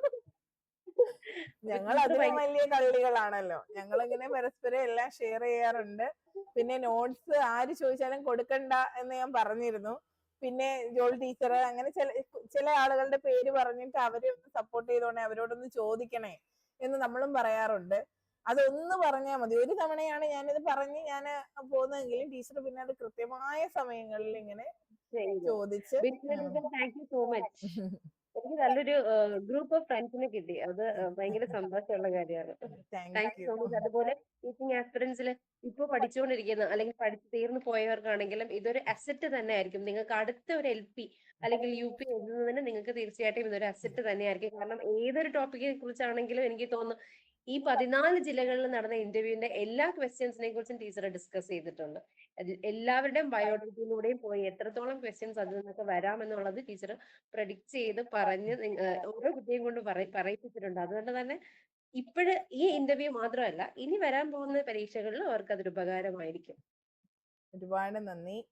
ഇങ്ങോട്ട് ചൂസ് ചെയ്ത് ഇങ്ങോട്ട് കാര്യം പറഞ്ഞോട്ടെ, ആ. ജോലി ടീച്ചറിന്റെ ഈ വാക്ക് കേട്ടപ്പോഴത്തേക്ക് എനിക്കിനി ജോലി കിട്ടിയില്ലെങ്കിൽ വേണ്ടിയില്ല, പക്ഷെ ഭയങ്കര സന്തോഷം. ഞാൻ ഭയങ്കരമായിട്ട് എന്താ പറയാ താങ്ക്ഫുൾ ഗ്രേറ്റ്ഫുൾ ആണ്. കാരണം ഇത്രയും സപ്പോർട്ട് ചെയ്ത് എനിക്ക് ഇതുപോലെ ഇതിന് മുന്നേ സപ്പോർട്ട് കിട്ടിയിരുന്നെങ്കിൽ തീർച്ചയായിട്ടും ഞാൻ ഗവൺമെന്റ് സർവീസിൽ എപ്പോഴേ പോയിരുന്നതെന്ന് എനിക്ക് തോന്നി. ഇങ്ങനൊരു ഫ്രണ്ട് സർക്കിൾ നമുക്ക് എവിടെന്നെങ്കിലും കിട്ടിയിരുന്നെങ്കിൽ ഇങ്ങനെ പറഞ്ഞു തരാനൊന്നും ആരും ഉണ്ടായിരുന്നില്ല. ഈ സ്കൂളിലായപ്പോ നമ്മൾ ആ സ്കൂളിൽ തന്നെ അവിടുത്തെ ജോലിയായിട്ട് കംപ്ലീറ്റ്ലി ഇൻവോൾവ് ആയി പോയി. പക്ഷെ ഇങ്ങനെ ടെസ്റ്റിന് ഇങ്ങനെ പ്രിപ്പയർ ചെയ്യണം. ഞാൻ ആദ്യമായിട്ടാണ് ഒരു പ്ലാറ്റ്ഫോമിൽ കയറി ഇങ്ങനെ പഠിക്കുന്ന പോലും. എല്ലാം സ്വന്തമായിട്ട് നമുക്ക് കിട്ടുന്ന എന്തെങ്കിലുമൊക്കെ വായിക്കുകയൊക്കെ ചെയ്യുമായിരുന്നു. അല്ലെങ്കിൽ സിസ്റ്റമാറ്റിക് ആയിട്ട് ഇങ്ങനെ ചെയ്യുന്നത് ആദ്യമായിട്ടാണ്. പക്ഷെ അതിന്റെ ഒരു ബെനിഫിറ്റ് മനസ്സിലായത് ഇപ്പോഴാണ്. നമുക്കിതിന് മുന്നേ ആരും പറഞ്ഞു തരാനില്ലായിരുന്നു. അതുകൊണ്ട് ചെയ്യാൻ പറ്റിയില്ല. ഒരുപാട് നന്ദി. Thank you. ഇത് പിന്നെ ലൈഫ് ലോങ് നമ്മൾ ഇവിടെ പറയുന്ന ആശയങ്ങൾ നിങ്ങൾ മുന്നിലേക്ക് കൊണ്ടുപോകണമെന്നുള്ളതാണ് എൻ്റെ ഉള്ളിലുള്ള ആശയം. നമ്മൾ ഈ പറയുന്ന കാര്യങ്ങൾ നമ്മുടെ ഗ്രൂപ്പിൽ ഡിസ്കസ് ചെയ്യപ്പെടുന്നത് ജീവിതകാലം മുഴുവൻ കുട്ടികൾക്ക് പ്രയോജനപ്പെടുന്ന രീതിയിൽ നിങ്ങൾ ഉപയോഗിക്കുക. അതുകൊണ്ടാണ് കുറച്ചെങ്കിലും ഇങ്ങനെയാണോ വേണ്ടത്, നിങ്ങളെ ആ ട്രാക്കിലേക്ക് എത്തിക്കാനാണ് ഞാൻ ശ്രമിച്ചത്. കുറച്ചുകൂടി പ്രിപ്പയർ ചെയ്യൂ, ഇങ്ങനെയല്ല സംസാരിക്കേണ്ടത്. കാര്യം നമ്മൾ പറയുന്നത് കേട്ടിട്ടാണ് നമ്മുടെ കുഞ്ഞുങ്ങളിൽ കോൺഫിഡൻസ് വരേണ്ടത്. അതുകൊണ്ടാണ് പറഞ്ഞ പല കാര്യങ്ങളും എനിക്ക് ഇപ്പം അത് യൂസ്ഫുൾ ചെയ്യാൻ പറ്റിയിട്ടുണ്ട് എന്റെ ലൈഫിൽ. കാരണം ഏതൊരു ഒരു കുട്ടി മിസ്റ്റേക്ക് ചെയ്യുമ്പോൾ അത് ക്ലാസ്സിൽ വെച്ച് ചോദ്യം ചെയ്യരുത്, അവനെ പേഴ്സണലി വിളിച്ചിട്ട് മറ്റാരും അറിയരുത്. പക്ഷെ ഞങ്ങളുടെ ഒരു പ്രശ്നം അങ്ങനെ ആയിരുന്നില്ല അതിന് മുന്നേ വരെ. പക്ഷെ ഇപ്പോ നമുക്കത് മനസ്സിലാവുന്നത് എനിക്ക് മറ്റുള്ള ടീച്ചേഴ്സിനോട് പറഞ്ഞു കൊടുക്കാൻ പറ്റുന്നുണ്ട്. ഒരിക്കലും അങ്ങനെ ചെയ്യരുത്, അവനെ മാറ്റി നിർത്തി ചെയ്യണം. അപ്പൊ അവന് നമുക്ക് മനസ്സിലാക്കിക്കാൻ പറ്റും. അപ്പോൾ എല്ലാവരുടെയും മുന്നിൽ വെച്ച് പറയുമ്പോൾ അവനത് മനസ്സിലാവുകയും ചെയ്യും. എന്നാൽ മറ്റുള്ളവരുടെ ഭാഗത്ത് നിന്ന് അവനൊരു ഇൻസൾട്ട് കിട്ടുമ്പോൾ അവനത് ചേഞ്ച് ചെയ്യാൻ തോന്നില്ല. അതെ, പേഴ്സണൽ ആവുമ്പോ അവന് വേറെ ആരും അറിഞ്ഞിട്ടില്ല, എനിക്കിത് ചേഞ്ച് ചെയ്യാമെന്ന് അവന് ഫീൽ ചെയ്യുകയും ചെയ്യും. അതൊക്കെ എനിക്ക് ഒരുപാട് ഉപകാരപ്പെട്ടിട്ടുണ്ട്. Thank you. അത് ഹൃദയം കൊണ്ട് കേട്ടതിന് ഞാൻ നന്ദി പറയുന്നു. കൊണ്ടാണ് പറഞ്ഞത്. രേഷ്മ ടീച്ചറെ പറഞ്ഞോളൂ.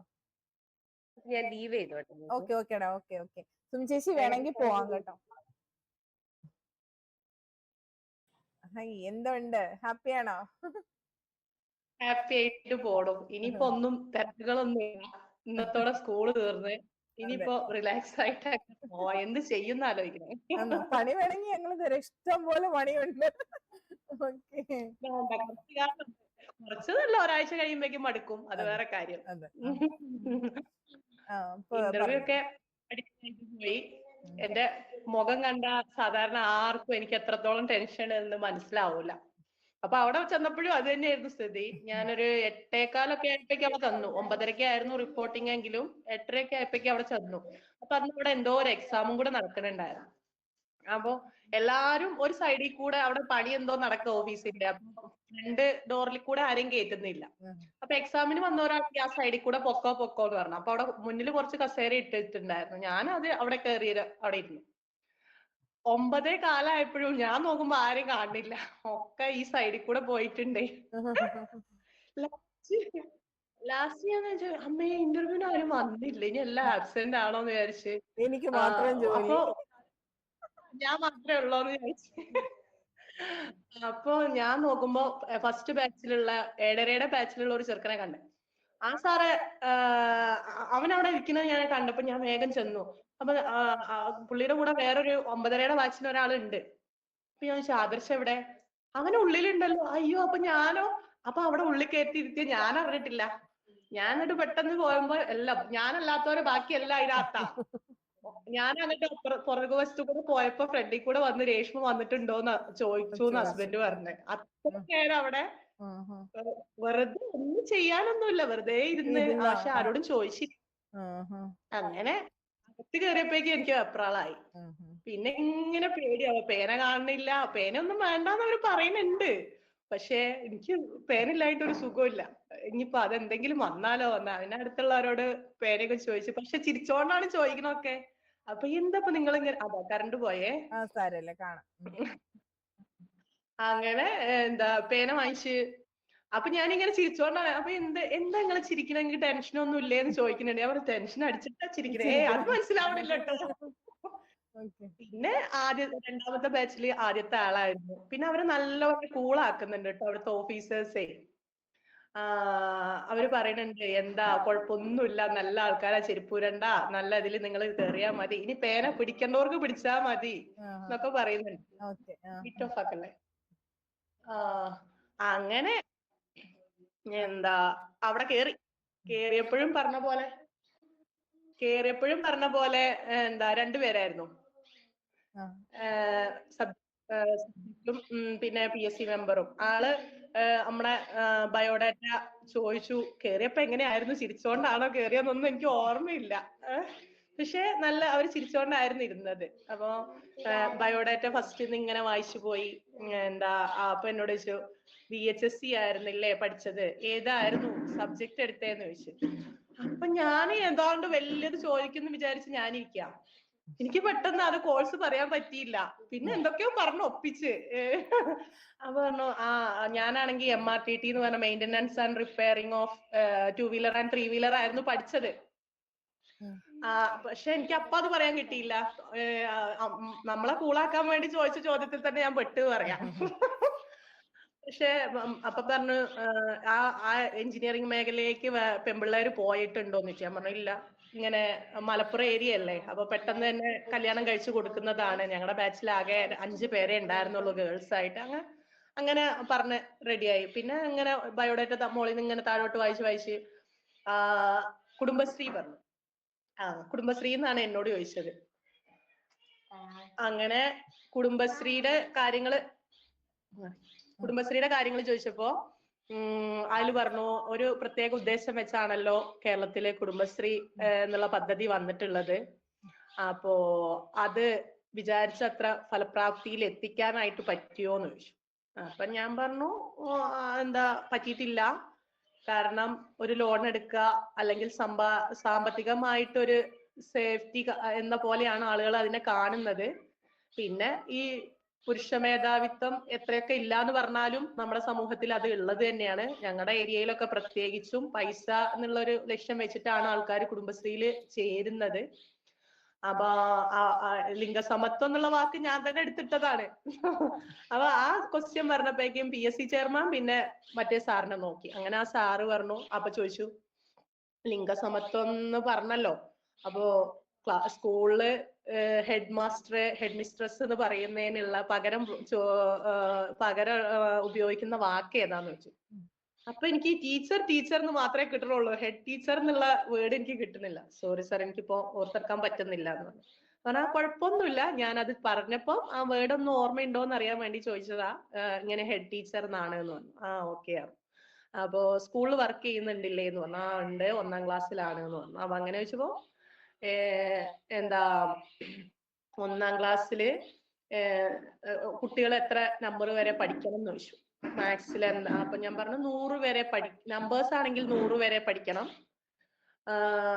സംഖ്യാബോധമാണെങ്കിൽ 20 എന്ന് പറഞ്ഞു. 20 അല്ല 100ഓന്ന് ചോദിച്ചു. അപ്പൊ 100ആണ് സാറേ നമുക്ക് ചെറുത് വലുത് അങ്ങനെ ചെറുത് നമ്പേഴ്സ് ചെറുത് വലുത് എന്നൊക്കെ ചോദിക്കുമ്പോ 100 എന്ന് പറയാൻ 100 വരെയുള്ള 89, 90 അങ്ങനത്തെ പഠിക്കാനുണ്ട്.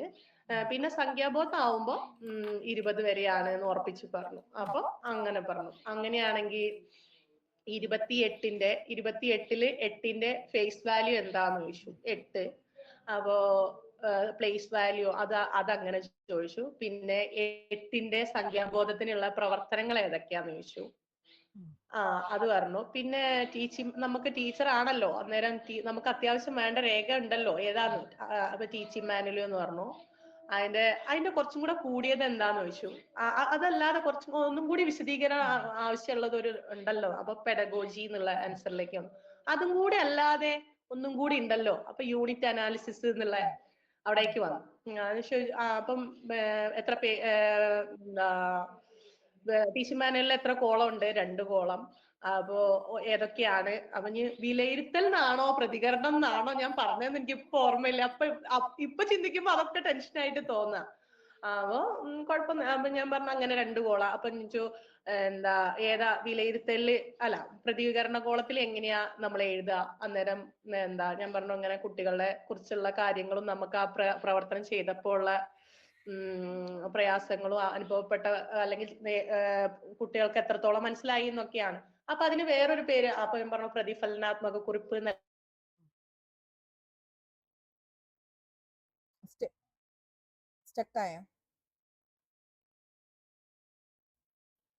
എല്ലാ പ്രവർത്തനങ്ങൾക്കും പ്രതിഫലനാത്മക കുറിപ്പ് വേണോ എന്നുള്ള ചോദ്യം വന്നു. സാധാരണ എല്ലാവർക്കും മനസ്സിലാവുന്ന തരത്തിലുള്ളതാണെങ്കിൽ വേണ്ട, പ്രത്യേകമായിട്ട് അങ്ങനെയാണെങ്കിൽ അത് ഉൾപ്പെടുത്തിയിട്ടുള്ള ഒരു പ്രവർത്തനം ഏതാന്ന് പറയാൻ പറഞ്ഞു. അപ്പൊ ഞാൻ പിന്നെ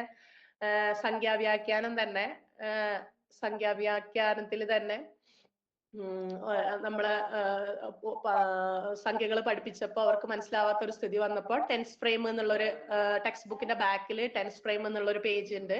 ആ പേജ് വെച്ച് പഠിപ്പിച്ചപ്പോ കൂടുതൽ പേർക്ക് മനസ്സിലായി, പ്രയാസമില്ലാതെ അവർക്ക് ബുദ്ധിമുട്ടില്ലാതെ മനസ്സിലാക്കാൻ പറ്റി. എന്നാ ശരി എന്ന് പറഞ്ഞു. എന്നാ ഓക്കെ എന്ന് പറഞ്ഞു. അപ്പൊ ഞാനും ഞെട്ടി. അത് കാര്യം പുസ്തകമായിട്ട് കൃത്യമായി പരിചയമുണ്ട്, പഠിപ്പിക്കുന്നു എന്ന് പറയുന്നത് സത്യമാണ്. ക്ലാസ്സിൽ നന്നായി എടുക്കുന്ന ആളുകൾക്ക് ഇപ്പൊ ഇതൊക്കെ പറയാൻ പറ്റും. അപ്പൊ അത് അവിടെ ബോധ്യമായിട്ടുണ്ട്. പക്ഷെ പ്രതിഫലനാത്മക കുറിപ്പ് വേണമെങ്കിൽ നമുക്ക് എല്ലാത്തിലും എഴുതണം എന്നാണ് എന്റെ ഒരു കാഴ്ചപ്പാട്. എന്ന് വെച്ചാല് പിന്നെ പ്രതിഫലനാത്മക കുറിപ്പിനകത്ത് ആ ക്ലാസ്സിനെ നമ്മൾ അനലൈസ് ചെയ്യാണ്. ക്ലാസ്സിൽ എല്ലാവർക്കും മനസ്സിലായെങ്കിൽ എന്റെ ഈ ഒരു പ്രവർത്തനം അനുയോജ്യമായിരുന്നു എന്ന് എനിക്ക് ബോധ്യമായി എന്ന രീതിയിലും അടുത്ത പ്രവർത്തനത്തിൽ എന്തൊക്കെ ഉൾപ്പെടുത്തണം, അതുകൊണ്ട് എനിക്ക് അടുത്ത പ്രവർത്തനത്തിലേക്ക് പോകാം, അതൊക്കെ നമ്മുടെ സ്വാതന്ത്ര്യമാണ് എഴുതുന്നത്. അപ്പൊ അതെല്ലാം നമുക്ക് പറയാം. അപ്പൊ നമ്മളോട് ഇങ്ങനെ ഒരു ചോദ്യം ചോദിച്ചു കഴിഞ്ഞാല് പിന്നെ കാര്യമായ മാറ്റങ്ങൾ ഇല്ലെങ്കിൽ വേണമെങ്കിൽ ഒഴിവാക്കാം. പക്ഷെ എല്ലാം അനലൈസ് ചെയ്ത് എഴുതുന്നത് കൊണ്ട് തെറ്റില്ല. ഇപ്പൊ ഞാനാണെങ്കിൽ ഇങ്ങനെയാണ് ചെയ്യുന്നതെന്ന് പറഞ്ഞാൽ അവർക്ക് അവിടെ പറയാനൊന്നുമില്ല, അതിന്റെ പേരിൽ മാർക്ക് കുറയ്ക്കില്ല. നമുക്ക് കേട്ടത് നമ്മളുടെ സ്വാതന്ത്ര്യമാണ്, അധ്യാപികയുടെ സ്വാതന്ത്ര്യമാണ് എങ്ങനെ എഴുതണം. അതെ, ടീച്ചർ പറഞ്ഞ പോലെ എനിക്ക് കഴിഞ്ഞ വർഷം ഞാൻ ഇതേപോലെ സപ്ലിയിൽ വന്നതാണ്. അന്നേരം എനിക്ക് മലപ്പുറത്ത് വെച്ചായിരുന്നു ഇന്റർവ്യൂ. അയാളെ ഞാൻ ഈ പറഞ്ഞ പോലെ മറക്കൂല ഞാൻ അയാളെ. കാരണം അന്ന് ഇതേപോലെ ബയോഡാറ്റന്റെ പ്രാധാന്യം സപ്ലിയിലല്ലേ, നമുക്കിപ്പോ ഏതായാലും കിട്ടൂല, മലപ്പുറം ജില്ലയിലും കൂടി ആയപ്പോ കിട്ടൂല എന്ന് ഉറപ്പായിരുന്നു. അപ്പൊ പ്രിപ്പറേഷന്റെ ആവശ്യമൊന്നും ഇല്ല എന്നുള്ളത് നെവർ മൈൻഡ് ആയിട്ടാ പോയതും. അവിടെ ചെന്ന് നോക്കുമ്പോ ബയോഡാറ്റ നോക്കിയിട്ട് അമ്മയ്ക്ക് ജോലി എന്താന്ന് ചോദിച്ചപ്പോ ഞാൻ ജോലി ഇല്ല എന്നുള്ളതാ എഴുതിയത്. അതേ പിടിച്ചു. അതെന്താ? അപ്പൊ അമ്മക്ക് ജോലി ഇല്ലേ? അപ്പൊ അമ്മ ചെയ്യുന്നതൊന്നും ജോലിയല്ലേ? അപ്പൊ ഞാൻ പറഞ്ഞു ജോലിയാണ്, എങ്കിൽ കൂടി ഒരു വേദന ഇല്ലാത്ത ജോലിയെ നമ്മൾ ജോലിയായിട്ട് കണക്കാക്കുന്നില്ലല്ലോ എന്ന് പറഞ്ഞു. അപ്പൊ അടുത്ത സ്റ്റെപ്പ് അയാൾ പറഞ്ഞത് ഇനിയിപ്പോ വീണോടത്ത് കിടന്ന് ഉരുളണ്ടാന്ന് പറഞ്ഞു. അപ്പൊ തന്നെ സ്റ്റെക്കായി. പിന്നെ എനിക്ക് ഒന്നും പറയണമൊന്നുമില്ല. എന്ത് പറഞ്ഞാലും ഇങ്ങനത്തെ ഒരു റെസ്പോൺസ് ആയിരിക്കുമല്ലോ എന്ന് വെച്ച് ഞാൻ പിന്നെ ക്വസ്റ്റ്യൻ ഒന്നും അങ്ങനെ അറ്റൻഡ് ചെയ്തതേ ഇല്ല. അപ്പൊ ആ ഒരു പേടിയായിരുന്നു. ഞാൻ റെസ്ലി ടീച്ചർ, എനിക്ക് ടീച്ചറിന്റെ ക്ലാസ് ആദ്യമായിട്ട് ലിങ്ക് ഫോർവേഡ് ചെയ്തപ്പോഴും അത് കുറച്ചിങ്ങനെ കണ്ടു. അപ്പൊ ഞാൻ ടീച്ചറോട് പറഞ്ഞു, ടീച്ചറെ എനിക്ക് ചേരാൻ ആഗ്രഹമുണ്ട്, പക്ഷെ ഏത് ചെയ്യുമ്പോഴും എനിക്ക് ഇതാണ് ഒരു 100% കൊടുക്കാൻ പറ്റണം എന്നുള്ള ഒരു ആഗ്രഹമാണ്. ചിലപ്പോ പറ്റിക്കോണമെന്നില്ല, എന്നെങ്കിൽ കൂടി എനിക്കത് ഒരാൾ ഇങ്ങോട്ട് എന്തുകൊണ്ട് ചെയ്തില്ല എന്ന് ചോദിക്കുന്നത് എനിക്ക് ഇഷ്ടമല്ല. അപ്പൊ അതും അവര് എക്സ്ക്യൂസ് പറയുന്നതിനോട് ഒരു താല്പര്യം, കാരണം നമ്മുടെ ആവശ്യമാണ് നമ്മളത് ചെയ്യണം എന്നുള്ളത്. അതുകൊണ്ടാണ് ഞാൻ അങ്ങനെ ലാഗ് അടിച്ച് ടീച്ചറെ ചേരാനായിട്ട് വൈകിയത്. പിന്നെ എനിക്ക് തോന്നി, ഞാൻ ടീച്ചറോട് തന്നെ പറഞ്ഞു, ടീച്ചറെ ഇനിയിപ്പോ അഥവാ ഞാൻ ആ ടീച്ചിങ് ആസ്പിറൻസിൽ ചേർന്നിട്ടില്ല എന്ന് എനിക്ക് ചിലപ്പോ ആ ഇന്റർവ്യൂ കഴിഞ്ഞോണ്ട് എനിക്ക് തോന്നിയാലോ, ഇനിയിപ്പോ അത് ചേരാത്തോണ്ടാണ് എനിക്ക് പറയാൻ പറ്റാത്തതെന്ന്. എന്നാ നീ ചേർന്നോ. ടീച്ചറാണ് ആ സമയത്ത് പോലെ എന്നെ ഹെൽപ്പ് ചെയ്തോണ്ടാണ് ഞാൻ അതില് ചേരാൻ തന്നെ പറ്റി. നഷ്ടമൊന്നും വന്നില്ല എന്ന് തോന്നുവാണ്. നന്നായിട്ട് പറയാൻ പറ്റി. ഒന്നുമില്ലെങ്കിലും അവിടെ പ്രസന്റ് ആയിട്ട് ഇരിക്കാൻ പറ്റി എന്നുള്ളത് തന്നെ നല്ല, അവരും നല്ലതായിരുന്നു, അതും പറയണം. അല്ലെങ്കിൽ ചിലപ്പോ എനിക്ക് അവരുടെ ആറ്റിറ്റ്യൂഡ് നല്ലതായത് കൊണ്ടാണ് നമുക്ക് ഇത്രയും നന്നായി. അങ്ങനെ ആകണം ഇന്റർവ്യൂ ബോർഡ്. ഇതൊക്കെ എല്ലാവരും ശ്രദ്ധിച്ചാൽ നന്നായിരുന്നു. നമ്മളൊക്കെ വലിയ പ്രതീക്ഷയിലാണ് ഒരു ഇന്റർവ്യൂവിന് പോകുന്നത്. അവിടെ നമ്മളെ ഹരാസ് ചെയ്യേണ്ട കാര്യമൊന്നുമില്ല. IASന്റെ ഇന്റർവ്യൂ ഒന്നും അല്ല. അപ്പൊ ആ ഒരു രീതിയിൽ ഒരു 5 മിനിറ്റും കൊണ്ട് നമ്മളെ മനസ്സിലാക്കാൻ അവർക്ക് പറ്റുകയില്ല. അത് വേറൊരു സത്യം. ക്ലാസ് എടുക്കുക എന്ന് പറഞ്ഞാൽ എനിക്കത് നല്ല കോൺഫിഡൻസ് ആണ്. അത് എപ്പോ എടുക്കാൻ പറഞ്ഞാലും ഞാൻ ചിലപ്പോ പ്രിപ്പയർ ഒന്നും ചെയ്തിട്ടില്ലെങ്കിലും അത് ഒരു അഹങ്കാരമായിട്ട് പറയില്ല. പക്ഷെ കണ്ടവര്, ഞാൻ ഈ പോയവിടത്തെല്ലാം ഇന്റർവ്യൂ ചെയ്യുമ്പോ പറയും, ആ ക്ലാസ് കണ്ടിട്ട് മാത്രമാണ് അവർ ചിലപ്പോ എന്നെ സെലക്ട് ചെയ്തിട്ടുണ്ടാവും. അല്ലാതെ ക്വസ്റ്റ്യൻ ആൻസർ അതിൽ ഞാൻ ചിലപ്പോ വീക്ക് ആയിരിക്കും. ടീച്ചർ പറഞ്ഞ പോലെ ഒരു കാര്യം ഞാൻ കാണാതെ പഠിക്കാറില്ല. കാണാതെ പഠിക്കാൻ എനിക്ക് അറിയൂല. എന്തെങ്കിലും ഒരു ആശയം ഉണ്ടാവും, അതും നല്ലോണം വിശദമായിട്ട് പറയാൻ എനിക്ക് പറ്റലില്ല. എന്റെ ഉള്ളിലുള്ളത് എന്താണോ അത് ബോധ്യപ്പെടുത്താൻ മാത്രമേ ഞാൻ ശ്രമിക്കാറുള്ളൂ. അപ്പൊ എനിക്ക് ക്വസ്റ്റ്യന് ഉള്ള കാര്യങ്ങളെക്കാളും കൂടുതൽ നന്നായിട്ട് ചെയ്യാൻ പറ്റിയ ക്ലാസ് ആണെന്ന് അറിയായിരുന്നു. പക്ഷെ അവിടെ ക്ലാസ് എടുപ്പിക്കല് എന്നുള്ള ഒരു ഓപ്ഷൻ ഇല്ല. ഏതായാലും ഇറങ്ങിയപ്പോ സന്തോഷം തന്നെയായിരുന്നു.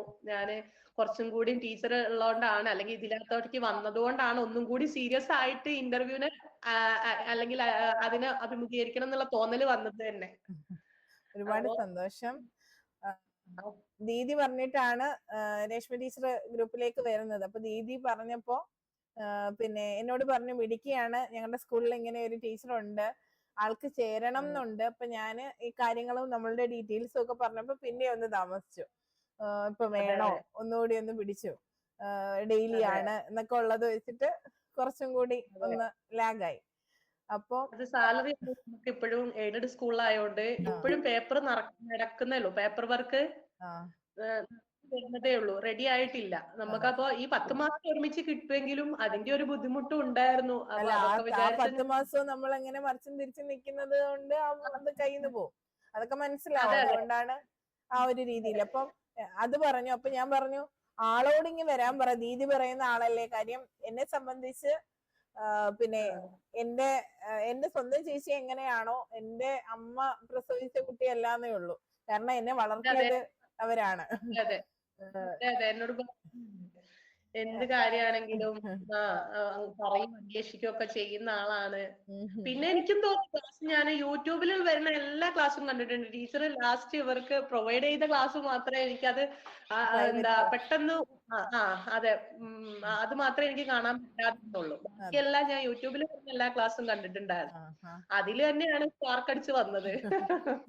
അപ്പൊ ദീദി പറയുന്ന ഒരു കാര്യം എനിക്ക് തട്ടിക്കളയാൻ പറ്റാത്തത് കൊണ്ടാണ് രേഷ്മ ടീച്ചർ. എന്നിട്ട് ഞാൻ 2-3 തവണ അങ്ങോട്ട് ചോദിച്ചു, അത് ആള് എനിക്ക് മെസ്സേജ് അയച്ചില്ല കേട്ടോ എന്ന് പറഞ്ഞു. കാര്യം പിന്നെ ഇങ്ങനെ ഒരു പ്ലാറ്റ്ഫോം ആയതുകൊണ്ട് പറയുകയാണ്. എന്നോട് പലരും ഇപ്പോ ഓരോ കാര്യങ്ങൾ പറയുമ്പോ, ഇപ്പൊ ജാതീയമായിട്ടും മതപരമായിട്ടും ഒക്കെ ഉള്ള കാര്യങ്ങൾ പറയുമ്പോ എപ്പോഴും ഞാൻ ഓർക്കും, എന്നെ നോക്കിയ കുറച്ച് ഉമ്മമാരുണ്ട്, അത് അവരുടെ വീട്ടിലാണ്. കുഞ്ഞിലെ അമ്മ അവിടെ കിടത്തിയിട്ടാണ് നിങ്ങളുടെ സ്കൂളിലേക്ക് വരുന്നതും എന്നെ നോക്കിയത് അവരൊക്കെയാണ്. വളരെ ചെറിയ സമയത്ത് ദീദിയെ സംബന്ധിച്ച് എന്റെ സ്വന്തം ചേച്ചിയാണ്. ആ രീതിയിലാണ് ഞങ്ങൾ, ആ കണക്ഷൻ വളരെ വലുതാണ്. അപ്പൊ പക്ഷെ അധിക നാളില്ല. അതാണ് നമ്മുടെ കുഞ്ഞുനാളിൽ നമ്മളുടെ മനസ്സിലുണ്ടാവുന്ന ഇംപ്രഷൻസ് ലൈഫ് ലോങ് ഉണ്ടാകും എന്നുള്ളതിന്റെ തെളിവിൽ ഒന്നാണ് ഞങ്ങളൊക്കെ തമ്മിലുള്ള ബന്ധം. ഞാന് 1 മുതൽ 3-ാം ക്ലാസ് ഓണപരീക്ഷ വരെ മാത്രമേ കണ്ടിന്യൂസ് അവിടെ നിന്നിട്ടുള്ളൂ.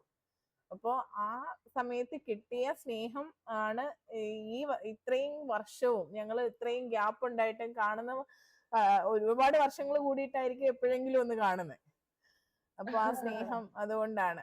അപ്പൊ പിന്നെ ദീദിയോട് പറഞ്ഞേക്കൂ, നന്നായിട്ട് ഇന്റർവ്യൂ അറ്റൻഡ് ചെയ്തല്ലോ. അപ്പൊ ദീദി തന്ന കുട്ടി കൂടിയാണ് ആ പരിഗണനയും കൂടെ കിട്ടിയത് കേട്ടോ.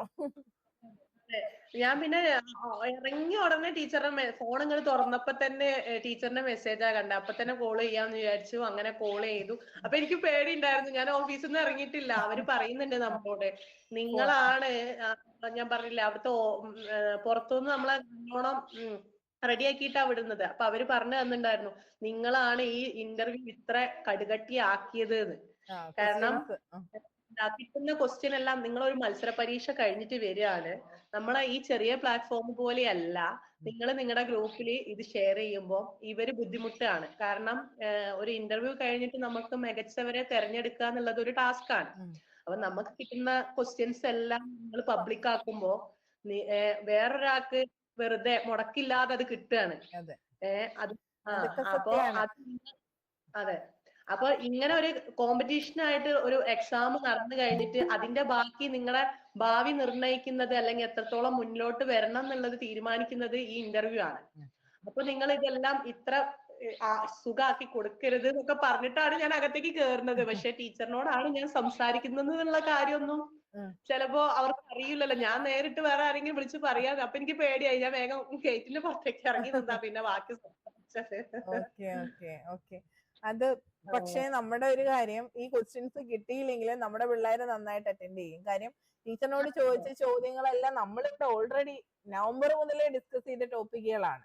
ഇപ്പൊ വിൻസിന്റെ ടീച്ചർ ഞങ്ങൾ തമാശക്ക് പറയാം, നമ്മുടെ ക്ലാസ് കണ്ടിട്ടാണ് ഇവര് ക്വസ്റ്റ്യൻ ഇടുന്നതെന്ന് ചോദിക്കും. സെയിം അതുപോലെ ക്വസ്റ്റ്യൻസ് വരുമ്പോ ശരിക്കും അത് നമ്മൾ ആലോചിക്കേണ്ട ഒരു വിഷയം തന്നെയാണെന്ന് എനിക്ക് തോന്നി. കാരണം ഇവരെ കുറ്റം പറയാൻ പറ്റില്ല. അവര് ഓരോ ദിവസവും പുതിയത് അന്വേഷിച്ചുണ്ടാക്കണ്ടേ. അതെ.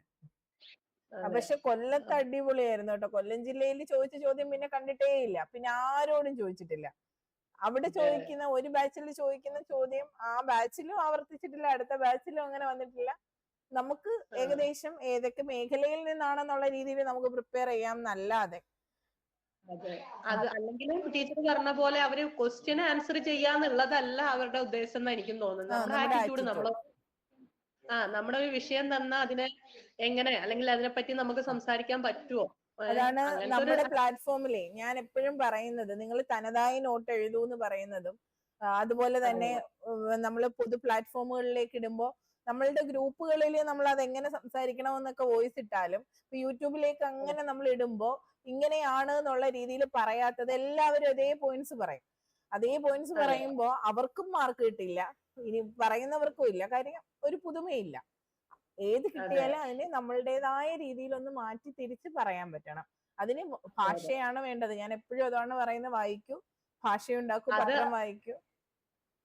അത് തന്നെയാണ് ഈ പ്ലാറ്റ്ഫോമിന്റെ ഒരു വിജയം എന്ന് പറയുന്നത്. എനിക്ക് ആദ്യം ഞാൻ ടീച്ചറോട് തന്നെ, ഫെസിലിറ്റി ടീച്ചറോട് തന്നെ പറഞ്ഞു, ടീച്ചറെ എനിക്ക് എന്റെ ആ വീഡിയോ ഓണാക്കാൻ പറയുമ്പോഴാണ് എനിക്ക് നെഞ്ചെടുപ്പ് എന്നുള്ളത്.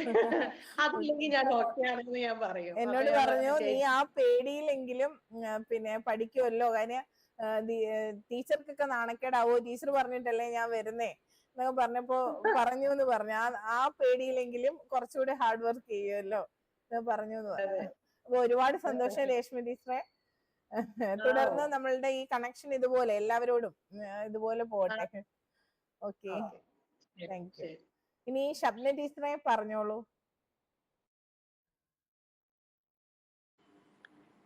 ഷബ്ന ടീച്ചറെ. ഓക്കെ, കണ്ടിട്ട് ഒരുപാട് ടെൻഷൻ അടിച്ചു പോയ ഒരാളാണ്.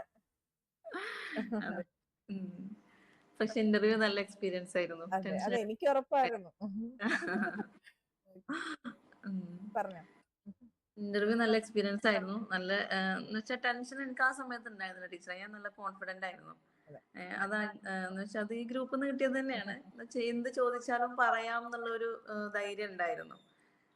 പിന്നെ എന്നോട് ബയോഡാറ്റ വൈസ് അങ്ങനെ കൂടുതലായിട്ട് ചോദ്യങ്ങളൊന്നും ചോദിച്ചിട്ടില്ല. അവര് ബയോഡാറ്റ കണ്ടിട്ടില്ല എന്നുള്ള രീതിയിലൊക്കെയാണ് എന്നോട് സംസാരിച്ചത്. കാരണം എന്തുകൊണ്ടാണ് DLED എടുത്തത്, അങ്ങനെയൊക്കെയാണ് ചോദിച്ചത്. അപ്പൊ ഞാനാണ് അങ്ങോട്ട് അവരോട് പറഞ്ഞത് അങ്ങനെ വിദ്യാഭ്യാസം ചെറിയ പ്രായത്തിൽ നഷ്ടപ്പെട്ടത് കൊണ്ടാണ് അങ്ങനെയൊക്കെ പറഞ്ഞത്. എന്നുവെച്ചാൽ ആദ്യം ഞാൻ പറഞ്ഞത് അധ്യാപനത്തോടുള്ള ഇഷ്ടം കൊണ്ടാണെന്ന് പറഞ്ഞു. അപ്പൊ പിന്നെ ചെയർമാൻ ആയിരുന്നു ചോദിച്ചത് ആദ്യം.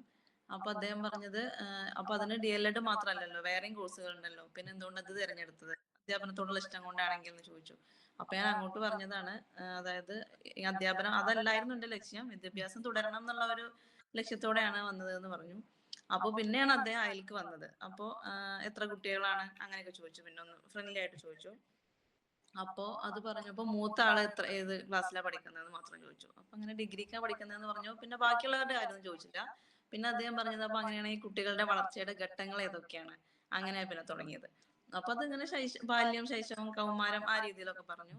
അപ്പൊ അത് ഒന്ന് ജസ്റ്റ് എക്സ്പ്ലെയിൻ ചെയ്യാൻ പറഞ്ഞു. എന്ന് വെച്ചാൽ ആ ഒരു ഓരോ ഘട്ടത്തിലും കുട്ടികളുടെ കാര്യങ്ങൾ അതൊക്കെ പറഞ്ഞു. പിന്നെ ചെയർമാൻ ചോദിച്ചത് വേറൊരു കാര്യം, പിന്നെ ഈ കുട്ടികളുടെ അധ്യാപിക ആരാണെന്ന് ചോദിച്ചു.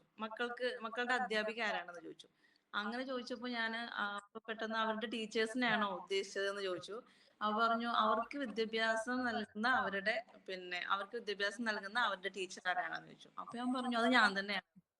അപ്പൊ അത് ചെയർമാൻ ഒന്ന് അയാള് ഗുഡ് എന്ന് പറഞ്ഞിട്ട് അടുത്ത ആളോട് പിന്നെ സൈക്കോളജിയുടെ പിന്നെ ഡയറ്റിലെ പ്രിൻസിപ്പൾ ആയിരുന്നു എന്നാണ് ഞാൻ പിന്നെ അറിഞ്ഞത്. ആ സാറാണ് പിന്നെ സൈക്കോളജി ഭാഗത്ത് ചോദിച്ചത്. പിന്നെ സാറ് ആദ്യം ചോദിച്ചത് നമ്മൾ ഡിസ്കസ് ചെയ്ത്, ഞാൻ ടീച്ചറോട് അന്ന് പിന്നെ ഇന്റർവ്യൂവിന് പോണെന്ന് രാവിലെ ടീച്ചറോട് ഞാൻ ചോദിച്ചത് ഇപ്പൊ നിലവില് മാധ്യമങ്ങളിൽ വരുന്ന ആ ഒരു വാർത്തയോട് ബന്ധപ്പെട്ട് ചോദ്യം വന്നാൽ എങ്ങനെ പറയണം എന്നുള്ളത് ഞാൻ ടീച്ചറോട് ചോദിച്ചിട്ടുണ്ടായിരുന്നു.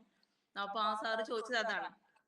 അതായത് പിന്നെ ഇപ്പോഴത്തെ കുട്ടികളിൽ നിരന്തരം പത്രമാധ്യമങ്ങളിൽ കാണുന്ന വാർത്തയോട് ബന്ധപ്പെട്ട് കുട്ടികളിൽ അനുകരണം എന്നുള്ള ഒരു ശീലം ഉണ്ടോ, അതിനെ കുറിച്ച് എന്താ അഭിപ്രായം എന്ന് ചോദിച്ചു. അപ്പൊ ഞാൻ പറഞ്ഞു തീർച്ചയായിട്ടും ഉണ്ട്. കുട്ടികൾ ഇപ്പോ സിനിമയിലാണെങ്കിലും പിന്നെ ഗെയിമുകളിലാണെങ്കിലും ഒക്കെ കുട്ടികൾ ഈ വയലൻസ് കൂടുതലായിട്ടുണ്ട്, ആ കാര്യങ്ങളൊക്കെ പറഞ്ഞു. അപ്പൊ അദ്ദേഹം പറഞ്ഞു അങ്ങനെയാണെങ്കിൽ അങ്ങനെ ആ ഒരു അനുകരണം എന്നുള്ള ഒരു ആശയം കൊണ്ടുവന്ന പിന്നെ മനഃശാസ്ത്രജ്ഞൻ ആരാണ് എന്നുള്ളത് ചോദിച്ചു. ബന്ധൂരനെ പറ്റി പറഞ്ഞപ്പോ ആ പരീക്ഷണം പറയാൻ പറഞ്ഞു. അപ്പൊ ആ ബോബോട്ടുള്ള എക്സ്പെരിമെന്റാ അത് പറഞ്ഞു.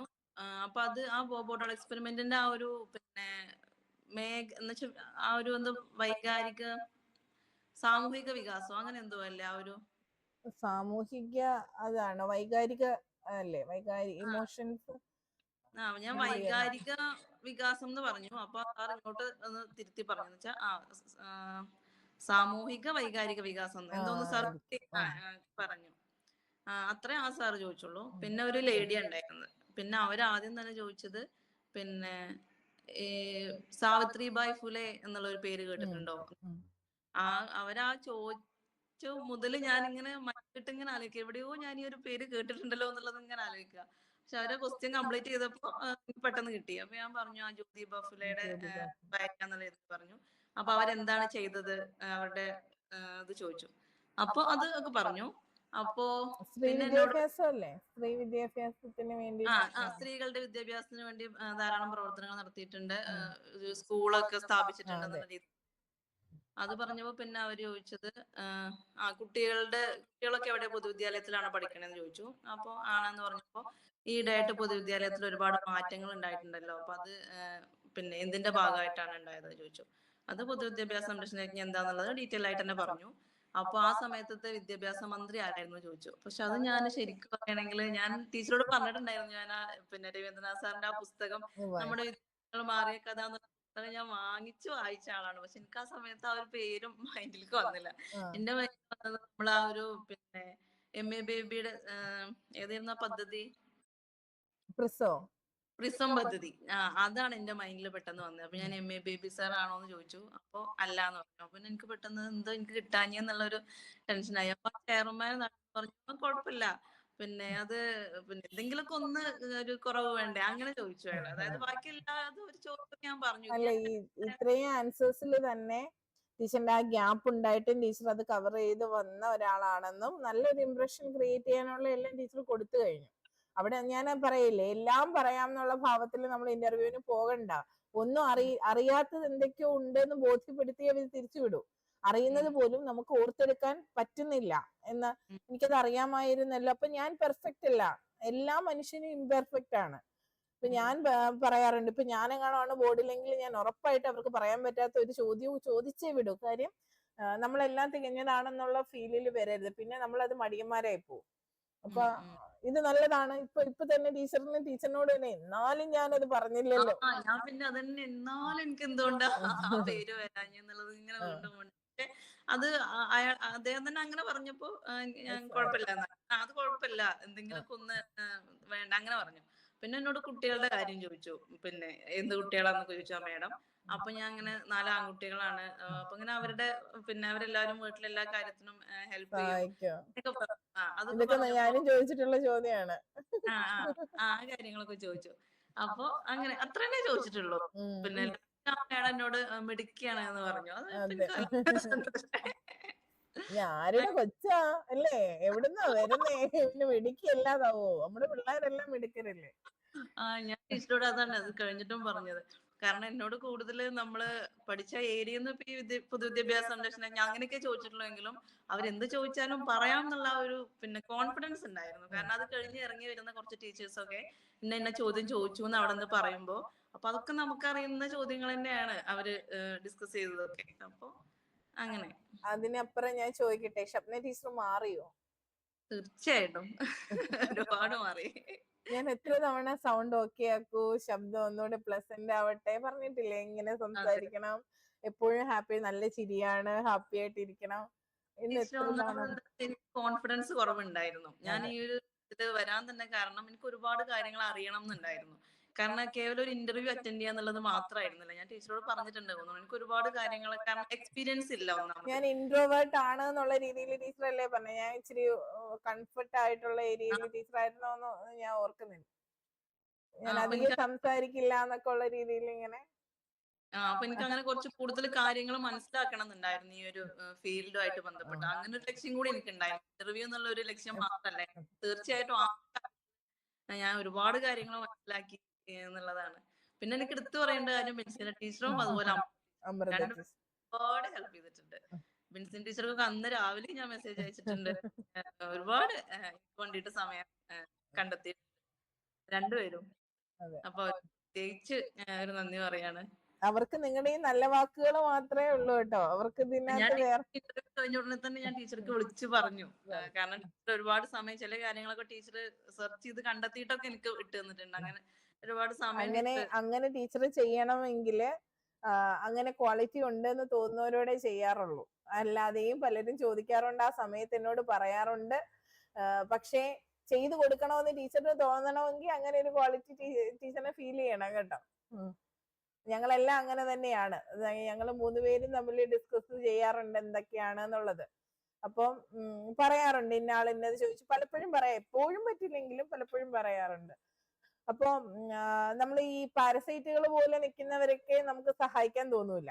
എല്ലാ സാധ്യതയും ഉണ്ടായിട്ട് ഇവിടോട്ട് വന്ന ടീച്ചർ അതെന്താ, ആ ചോദിക്കുന്ന സമയം മതി ഒന്ന് സെർച്ച് ചെയ്ത് നോക്കാം. അതാ ഞാൻ പറയുന്നത്, നിങ്ങൾ സെർച്ച് ചെയ്ത് നോക്കിയിട്ട് കിട്ടിയ കണ്ടന്റും കൂടി ഇട്ടിട്ട് എനിക്ക് ഇത്രേ കിട്ടിയുള്ളൂ, ഇനി ഇതിൽ കൂടുതൽ എന്തെങ്കിലും ഉണ്ടോ എന്ന് ചോദിച്ചാൽ നമുക്ക് ഓക്കെയാണ്, അങ്ങനെ ചെയ്യൂ എന്ന് ഞാൻ നിർദ്ദേശം പറയാറുണ്ട്. അത് നമ്മൾ ഉപയോഗിക്കാൻ ആരെയും ഒരാളും വില കുറച്ചും കാണരുത്, ഉപയോഗിക്കാൻ നിൽക്കുകയും ചെയ്യരുത്. അതുപോലെ ഇപ്പോ ഇനി UP-ക്കാരുണ്ട്, UP ഇന്റർവ്യൂവിന് വരാൻ പോകുന്ന ആളുകള്. അവര് കുറച്ചുകൂടി LP-യേക്കാൾ കുറച്ചുകൂടി മെച്യൂർഡ് ആയിട്ടുള്ള അല്ലെങ്കിൽ കുറേം കൂടി ഒരു ഇതുള്ള ആളുകളായിരിക്കും. കുറെ പേരും അങ്ങനെയാണ്. അതുകൊണ്ടാണ് ഞാൻ പറയുന്നത്, എളുപ്പത്തിൽ കാര്യങ്ങൾ വേണമെന്ന് ആഗ്രഹിക്കുന്ന കുറച്ചു പേര് അതിനകത്തും ഉണ്ട്. ഇങ്ങോട്ടേക്ക് വരാൻ കുറെ പേര് ഇങ്ങനെ ശ്രമിച്ചിട്ട് അവര് ചോദിക്കും, ടീച്ചറെ നോട്ടെല്ലാം തരുമോ? നോട്ട് തരാൻ ഇത് നമ്മൾ PSC പഠിക്കുമല്ലോ, നോട്ട്സ് തരാൻ. നിങ്ങൾ നല്ല വ്യക്തികളാവല്ലേ. ഈ ഒരു പ്ലാറ്റ്ഫോമിൽ നമ്മളോട് അങ്ങനെ ഒരു ടോപ്പിക് പറഞ്ഞിട്ട് കണ്ടെത്താൻ പറയുമ്പോൾ നമ്മൾ ജസ്റ്റ് ഒരു PDF നോക്കി വായിക്കുന്ന പോലെയല്ല. നമ്മൾ ഒരുപാട് യൂട്യൂബിൽ സെർച്ച് ചെയ്യും, മറ്റേ ഗൂഗിളിൽ സെർച്ച് ചെയ്യും, അല്ലാതെ അങ്ങനെ പല ഭാഗത്തു നിന്നാണ് നമ്മൾ കണ്ടെത്തുന്നത്. അപ്പൊ ശരിക്കും നമ്മൾ ആ നോട്ട് എഴുതുന്നതിനപ്പുറമായിട്ട് നമ്മളത് ശരിക്കും പിന്നെ നമുക്ക് വായിക്കേണ്ട ആവശ്യമില്ല, നമ്മളതിനെ ശരിക്കും മനസ്സിലാക്കിയിട്ടുണ്ടാവും. ഇതിന്റെ പേരിൽ ജോയിൻ ചെയ്യാത്തവരുണ്ട്. നോട്ട് തരുമോ, നോട്ട്സ് എല്ലാം തരില്ലേ, എനിക്ക് ഇന്നതൊക്കെയാ വേണ്ടത്. അപ്പോഴും ഞാൻ പറയും, അങ്ങനെയല്ല, നിങ്ങൾ നോട്ട്സ് കണ്ടെത്തണം, നിങ്ങൾ സംസാരിക്കണം, ബാക്കിയുള്ളവരും സംസാരിക്കും, ഇത്ര പേരുടെ നോട്ട് കിട്ടും, ഇത്ര പേരുടെ വോയിസ് കേൾക്കും, അത് കഴിഞ്ഞ് ഞാൻ പറയും. പിന്നെ നമ്മള് ഗ്രൂപ്പിൽ ഇതിന്റെ ചോദ്യങ്ങൾ എങ്ങനെയാ വരുന്നതെന്ന് നമ്മൾ മീറ്റിൽ പറയും.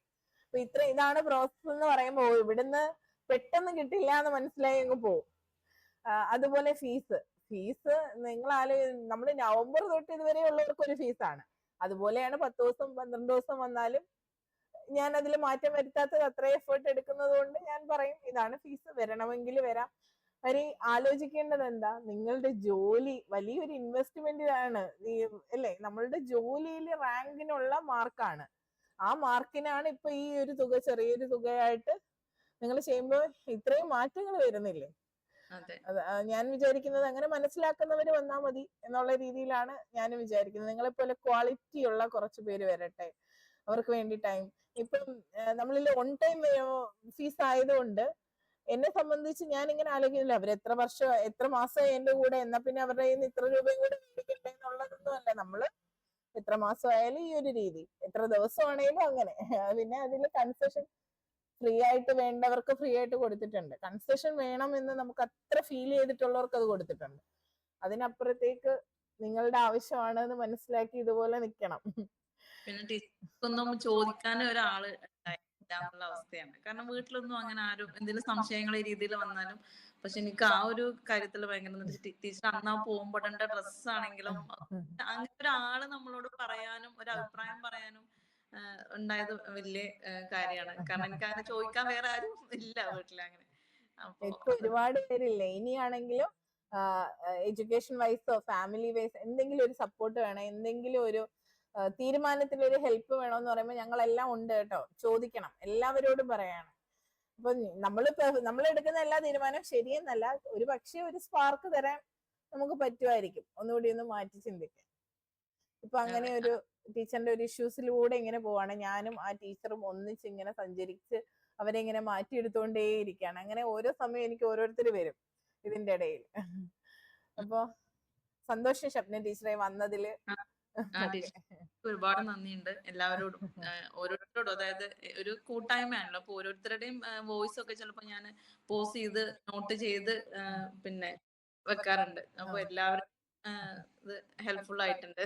നിങ്ങളുടെ ഒരു ലെറ്ററോ അല്ലെങ്കിൽ ഒരു ഞാൻ നേരത്തെ പറഞ്ഞിട്ടുണ്ട്, നിങ്ങളുടെ സൈനിന് ഞാൻ അത്രയും ഇമ്പോർട്ടൻസ് കൊടുക്കുന്ന ആളാണ്. ഇതെല്ലാം കഴിഞ്ഞു പോകുമ്പോ ഇതൊന്നും മറന്നു പോകരുത്. നിങ്ങളിൽ പലരിൽ നിന്നും ഞാൻ അത് ആഗ്രഹിക്കുന്നുണ്ട് കേട്ടോ. നിങ്ങളുടെ വാക്കുകൾക്ക്, വരികൾക്ക്, നിങ്ങളുടെ ഒപ്പിനും ഒക്കെ ഞാൻ അത്രയും വാല്യൂ കൊടുക്കുന്നുണ്ട്. ഞാൻ പറഞ്ഞിട്ടുണ്ടത്, മറന്നു പോവാതിരിക്കട്ടെ. Okay, thank U.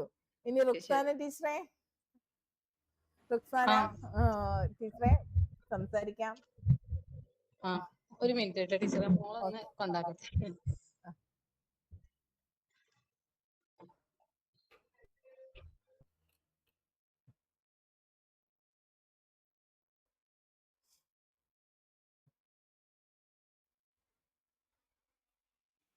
ടീച്ചറെ ഇതിനു മുൻപ് പിന്നെ റിവ്യൂ പറയുന്ന ഗൂഗിൾ മീറ്റ് ഉണ്ടായിട്ടില്ലേ? അതിന്റെ ലിങ്ക് ടീച്ചർ റെക്കോർഡ് ഈ ഗ്രൂപ്പിൽ ഒന്ന് ഷെയർ ചെയ്യും.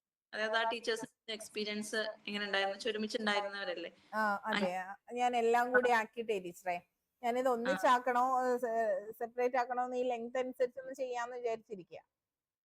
എഡിറ്റ് ചെയ്തിട്ട് അപ്പോൾ ഞാൻ എന്തായാലും ഇത് പബ്ലിക് ആക്കും, അപ്പൊ നിങ്ങൾക്ക് കാണാൻ പറ്റും. ഷെയർ ചെയ്യും ഗ്രൂപ്പിൽ.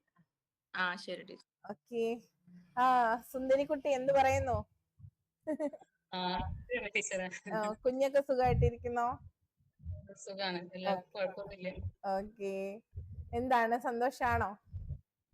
ഇപ്പൊ നല്ല സമാധാനം ഉണ്ട്.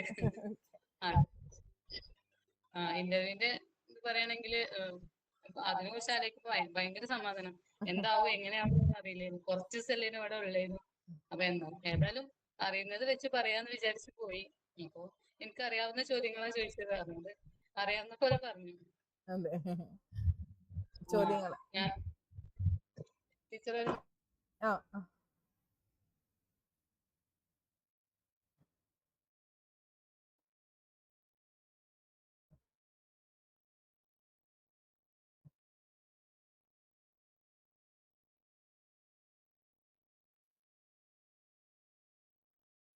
വിൻസിനി ടീച്ചറെ എന്താ പരിപാടി?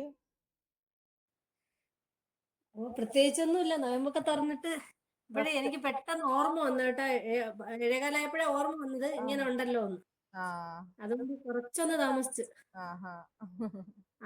ആദ്യം സുമി ടീച്ചറിന് കേൾക്കാൻ പറ്റിയില്ല. റെക്കോർഡ് കിട്ടുമല്ലോ. പറഞ്ഞോ ടീച്ചറെ. ആ ഞാൻ ആദ്യം അവിടെ ഗുഡ് മോർണിംഗ് ഒക്കെ പറഞ്ഞു കേറി. അപ്പൊ 2 ടീച്ചേഴ്സാണ് അവിടെ ഉണ്ടായിരുന്നത്. രണ്ടാളും നല്ല കൂളാണ്, കുഴപ്പമൊന്നും ഇല്ലായിരുന്നു. പിന്നെ അപ്പൊ ആദ്യം അവര് ബയോഡാറ്റ ഒക്കെ ഒന്ന് നോക്കി. എന്നിട്ട് എന്നോട് പറഞ്ഞു ഒരു minute. എന്ത് പറ്റി? ഒരു ടെൻഷൻ. പിന്നെ അവരെന്നോട് എവിടെയാണ് പഠിച്ചത്, TTC എവിടെയാ പഠിച്ചത്, അങ്ങനെ ബയോഡേറ്റന്ന് കുറച്ചൊക്കെ ചോദിച്ചു. അപ്പൊ ഞാൻ ആ കാര്യങ്ങളൊക്കെ പറഞ്ഞു. പിന്നെ എന്നോട് ചോദിച്ചു ഏത് വിഷയമാണ് പഠിപ്പിക്കാൻ റുക്സാനക്ക്, ഏത് വിഷയമാണ് ഏറ്റവും ഇഷ്ടം, അല്ല ഇഷ്ടമല്ലാത്തത് ഏതാ ചോദിച്ചു. അപ്പൊ പറഞ്ഞു എനിക്ക് എല്ലാവർക്കും ഇഷ്ടമാണ് ടീച്ചറെ പറഞ്ഞു. അപ്പൊ അവര് ചോദിച്ചു അങ്ങനെയാണെങ്കിൽ ഏറ്റവും ഇഷ്ടം ഏതാ? അപ്പൊ ഞാൻ പറഞ്ഞു മലയാളം. മലയാളം ഇഷ്ടപ്പെടാൻ കാരണം എന്താ? അപ്പൊ പറഞ്ഞു മലയാളം ആകുമ്പോ നമ്മളെ മാതൃഭാഷയാണ്. പിന്നെ കുട്ടികൾക്ക് കവിതയും ഇതൊക്കെ പറഞ്ഞ കഥകളൊക്കെ ആകുമ്പോ ക്ലാസ് ഒന്നുകൂടെ ഇൻട്രസ്റ്റ് ആവും എന്ന് പറഞ്ഞു. അപ്പം മാത്സ് ഒട്ടും ഇഷ്ടമില്ലാത്ത ഒരു കുട്ടി ടീച്ചറുടെ ക്ലാസ്സിലുണ്ട്. അപ്പൊ ടീച്ചറെ എങ്ങനെ പഠിപ്പിക്കും ചോദിച്ചു. അപ്പൊ ഞാൻ പറഞ്ഞു മൂർത്ത വസ്തുക്കൾ ഉപയോഗിക്കും, അതേപോലെ ICT പിന്നെ കളികളും കാര്യങ്ങളൊക്കെ ഉപയോഗിച്ച് പഠിപ്പിക്കുന്നു. അപ്പൊ എന്നോട് ചോദിച്ചു എന്താണ് മൂർത്ത വസ്തുക്കൾ ചോദിച്ചു. അപ്പൊ ഞാൻ പറഞ്ഞു നമ്മൾ നിത്യജീവിതത്തിൽ ഉപയോഗിക്കുന്ന കുട്ടികൾ കൈ ഉപയോഗിക്കാൻ പറ്റുന്ന വസ്തുക്കളാണെന്ന് പറഞ്ഞു. അങ്ങനെയാണെങ്കിൽ ഈ ICT എന്താണെന്ന് ചോദിച്ചു. അപ്പൊ പെട്ടെന്ന് എനിക്ക് അതിന്റെ ഫുള്ള് കിട്ടിയില്ല. എന്നിങ്ങനെ ആലോചിച്ച് പറഞ്ഞു കുഴപ്പമില്ല, നമ്മളിപ്പോ ഈ ഫോണ് വേണ്ടെന്നൊക്കെ അല്ലേ പറയുന്നത്. അപ്പൊ എന്തിനാണ് ഈ ICTന്റെ പ്രാധാന്യം എന്താ?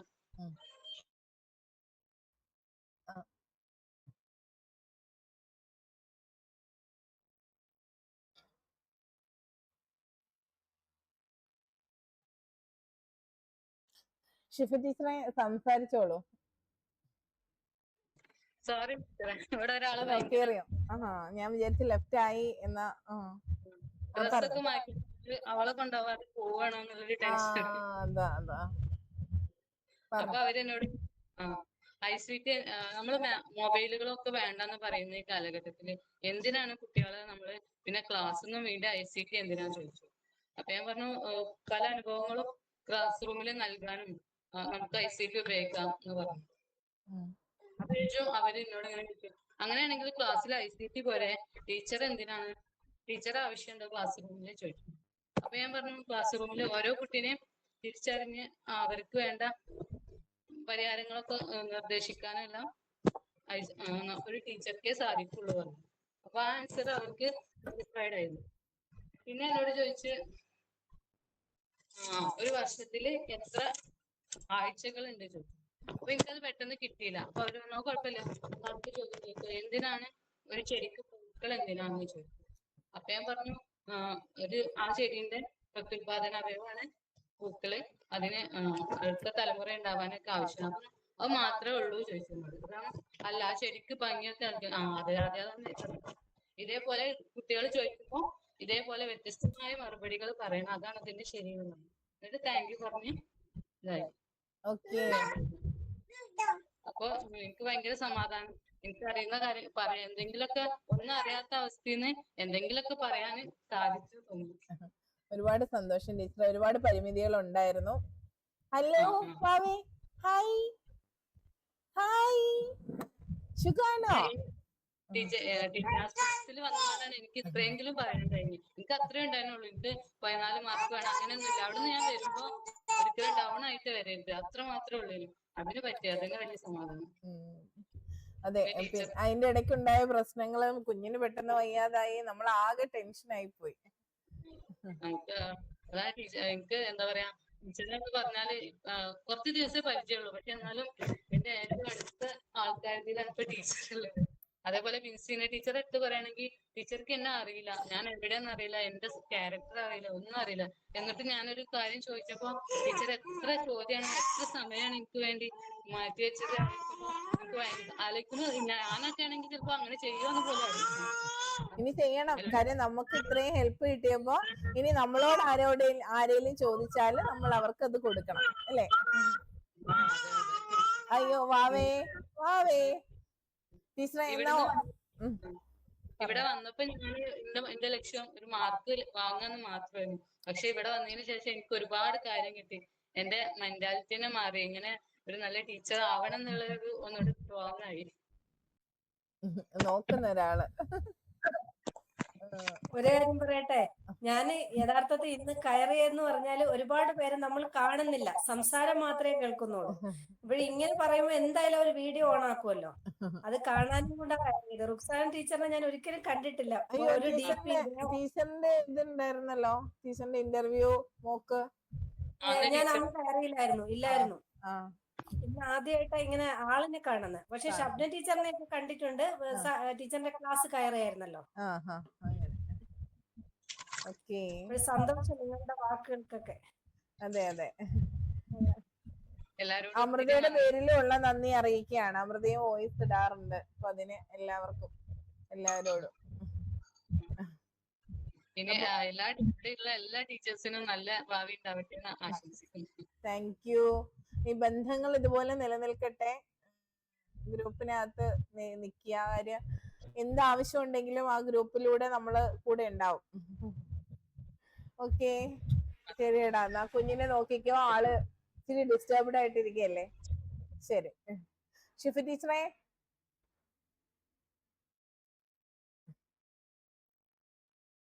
ടീച്ചറെ, ഓൺ ചെയ്തോളൂ. എന്തുണ്ട്, ഹാപ്പിയാണോ? ഈ വിളി കേട്ടിട്ട് കൊറേ ആയി. എന്താടാ കേക്കുന്നില്ലേ? ഈ വിളി കേട്ടിട്ട് ഇപ്പൊ കൊറേ ആയി. അതെ, കേൾക്കുന്നുണ്ട്. ഒരുപാട് പ്ലാറ്റ്ഫോമിൽ പോയിട്ട് വന്ന എനിക്കറിയാവുന്ന ഒരേ ഒരാള് ഷിഫി ടീച്ചറാണ് എന്റെ അടുത്ത്. ഇത്രയും പ്ലാറ്റ്ഫോമിൽ കുറെ ഒന്നോ രണ്ടോ പ്ലാറ്റ്ഫോമിൽ പോയവരുണ്ട്, പക്ഷെ റെക്കോർഡ് ഷിഫി ടീച്ചറിനാ. അതന്നെ, ഒരുപാട് പ്ലാറ്റ്ഫോം പോയിട്ട് തൃപ്തിയാവാതെ എത്തിപ്പെട്ടതാ ഞാൻ. ആകെ 15 ദിവസത്തിന്. എന്നിട്ട് എനിക്ക് വിഷമമായിരുന്നു, ഇത്ര ദിവസം ഉള്ളല്ലോ, ഞാൻ എന്ന് വരണായിരുന്നു എന്നില്ലേ. പക്ഷെ പറയാതിരിക്കാൻ പറ്റൂല, അടിപൊളിയായിരുന്നു. ആ ഒരു ജേണി നല്ലതായിരുന്നു. പക്ഷെ എനിക്കതൊന്നും പെർഫോം ചെയ്യാനുള്ള ഒരു അവസരം എന്റെ ഇന്റർവ്യൂല് വന്നില്ല. അതാ എനിക്ക് സങ്കടമായി പോയിരുന്നത്. ഞാൻ ടീച്ചറിന് എല്ലാ ക്ലാസ്സും കണ്ടു. എല്ലാ ക്ലാസ്സും ഞാൻ കണ്ടു. ഇല്ല, പുറത്തെടുക്കാൻ പറ്റാത്ത സങ്കടമാണ് എനിക്ക്. അതാ ഞാൻ വിൻസിന ടീച്ചറോട് പറഞ്ഞേ, പുറത്തെടുക്കാൻ പറ്റാത്തതുകൊണ്ടാ. അത്രയും ഇരുന്ന് ഞാൻ പിന്നെ ഇന്റർവ്യൂവിന്റെ തലേന്ന് പോലും അവിടെ AC റൂമൊക്കെ എടുത്ത് നിക്കല്ലേ. പക്ഷെ എനിക്കൊന്നും ഇരിക്കാനോ തോന്നിയിട്ടില്ല. ഞാൻ ടീച്ചറെ ക്ലാസ്സും കണ്ടോണ്ട് വോയിസും കേട്ടോണ്ട് ഇരിക്കുന്നു. പിന്നെ എന്റെ ഇന്റർവ്യൂവിന്റെ അനുഭവം പറയുകയാണെങ്കിൽ ഞാൻ 2-3 മിനിറ്റ് കൊണ്ട് തന്നെ തീർത്തു വിട്ടു. എനിക്ക് സത്യത്തിൽ അതൊരു വിഷമായി തോന്നിയിരുന്നു. പക്ഷെ ഒരുപാട് മരുന്നുണ്ടേ നമ്മളെ കയ്യിൽ, അതൊന്നും പുറത്തെടുക്കാൻ സമയം കിട്ടിയിട്ടില്ല. പിന്നെ ഇതില് ഒരുപാട് താങ്ക്സ് പറയാനുണ്ട് നമ്മളെ പിന്നെ ടീച്ചറോടാണെങ്കിലും ബിൻസിന ടീച്ചറോടാണെങ്കിലും, രണ്ടാളും. പിന്നെ എനിക്ക് നല്ലൊരു ഫ്രണ്ടിനെ കിട്ടി, ബിൻസിന ടീച്ചറെ. എപ്പോഴും ചാറ്റിങ്ങും ഇതൊക്കെ ഉണ്ട്. ഇന്റർവ്യൂവിന്റെ ഞാൻ പിന്നെ അതേപോലെ ടീച്ചർക്ക് ഒരു കാര്യം കാണിച്ചത്, ഞാന് ജേർണലിനെ പറ്റി ടീച്ചർ പറഞ്ഞിരുന്നില്ലേ. അതെ, ഇനി ഒന്നിച്ചാക്കണമെന്ന് പറഞ്ഞു, കളയരുത്. ഞാനൊന്ന് ടീച്ചറിന്റെ പേരൊന്ന് കട എടുത്തിട്ടുണ്ട്. ഇതാ കണ്ടോ? കണ്ടു ടീച്ചറെ. സന്തോഷം, ഒരുപാട് സന്തോഷം. മഷിപ്പന്നൊക്കെ തന്നെ വാങ്ങിച്ചു. നന്നായിരിക്കട്ടെ, ഒരുപാട് സന്തോഷം. എനിക്കൊരു അവാർഡ് കിട്ടിയ സന്തോഷമുണ്ട് ഇതൊക്കെ കാണുമ്പോ. പേരെന്റെ ഓർമ്മയ്ക്ക് ഇരിക്കട്ടെ. അത് പിന്നെ എന്റെ ഓർമ്മയായിട്ട് ആ ജേർണലിൽ ആ പേര് തന്നെ ഇരിക്കട്ടെ. അതിലും സന്തോഷം കേട്ടോ. അതെന്റെ മനസ്സിൽ തന്നെ തങ്ങിനോട് അന്ന് ജേർണലിനെ കുറിച്ച് ചോദിച്ചപ്പോഴും ഞാൻ എന്നിടം തന്നെ പറഞ്ഞത്. അതെല്ലേ, ഒരുപാട് സന്തോഷം. അത് മാത്രമേ നമ്മളെ ഒരു ഇതില് വെച്ചിട്ട് വന്നതുള്ളൂ. അതെനിക്ക് പറയാൻ പറ്റി എന്നുള്ളൊരു കോൺഫിഡന്റ് ഉണ്ടായിരുന്നു. അതും കുറച്ച് പറയാൻ സമ്മതിച്ചുള്ളൂ. പിന്നെ എന്നോട് ചോദിച്ചത് എന്താണ് വർത്തമാനം എന്ന് ചോദിച്ചു. ഫസ്റ്റ് അതാ ചോദിച്ചേ. പിന്നെ അത് പറയുമ്പോ എന്താണ് ചരിത്രം, അതിന്റെ കൂടെ തന്നെ ചോദിച്ചു എന്താണ് ചരിത്രം. പിന്നെ ഭരണഘടന എന്താണ്, റിപ്പബ്ലിക് എന്താ, അതൊക്കെ നമ്മൾ പറയാൻ തുടങ്ങി.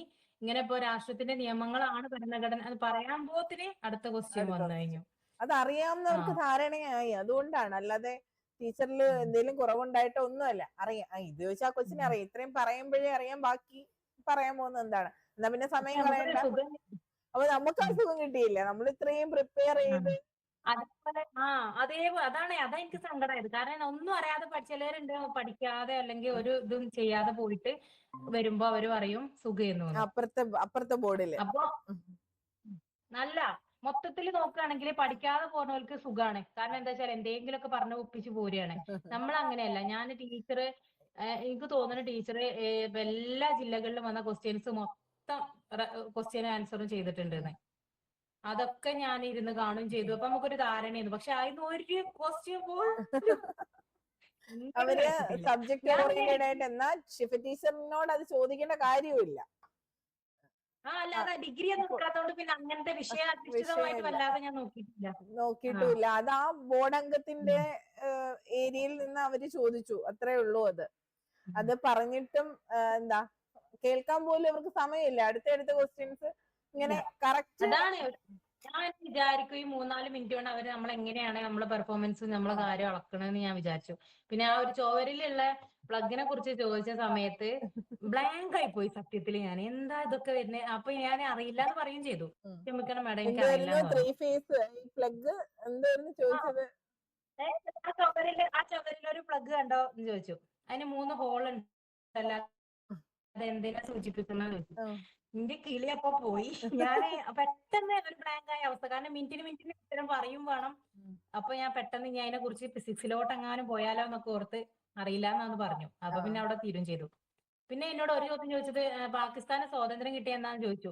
അത് ഒരാളത് ചോദിച്ചു കഴിഞ്ഞ് ഞാൻ ഉത്തരം ഞാൻ ഇന്ത്യന്റെ കൂടെ തന്നെ എന്ന് പറഞ്ഞപ്പം അത് ടീച്ചർ പറഞ്ഞു എന്നോട് തലേ ദിവസമാണ് 14-നാണ് അല്ലേ ശരിക്ക്. അപ്പൊ അത് ഞാൻ പറഞ്ഞപ്പോ മറ്റേ ടീച്ചറോട് ചോദിക്കുന്നുണ്ട്, ടീച്ചറെ ശരിയാണോ നോക്കിക്കോണേന്ന്. അപ്പം ഉത്തരം ഒന്നും അറിയില്ല, ചോദിക്കണം അങ്ങോട്ട്.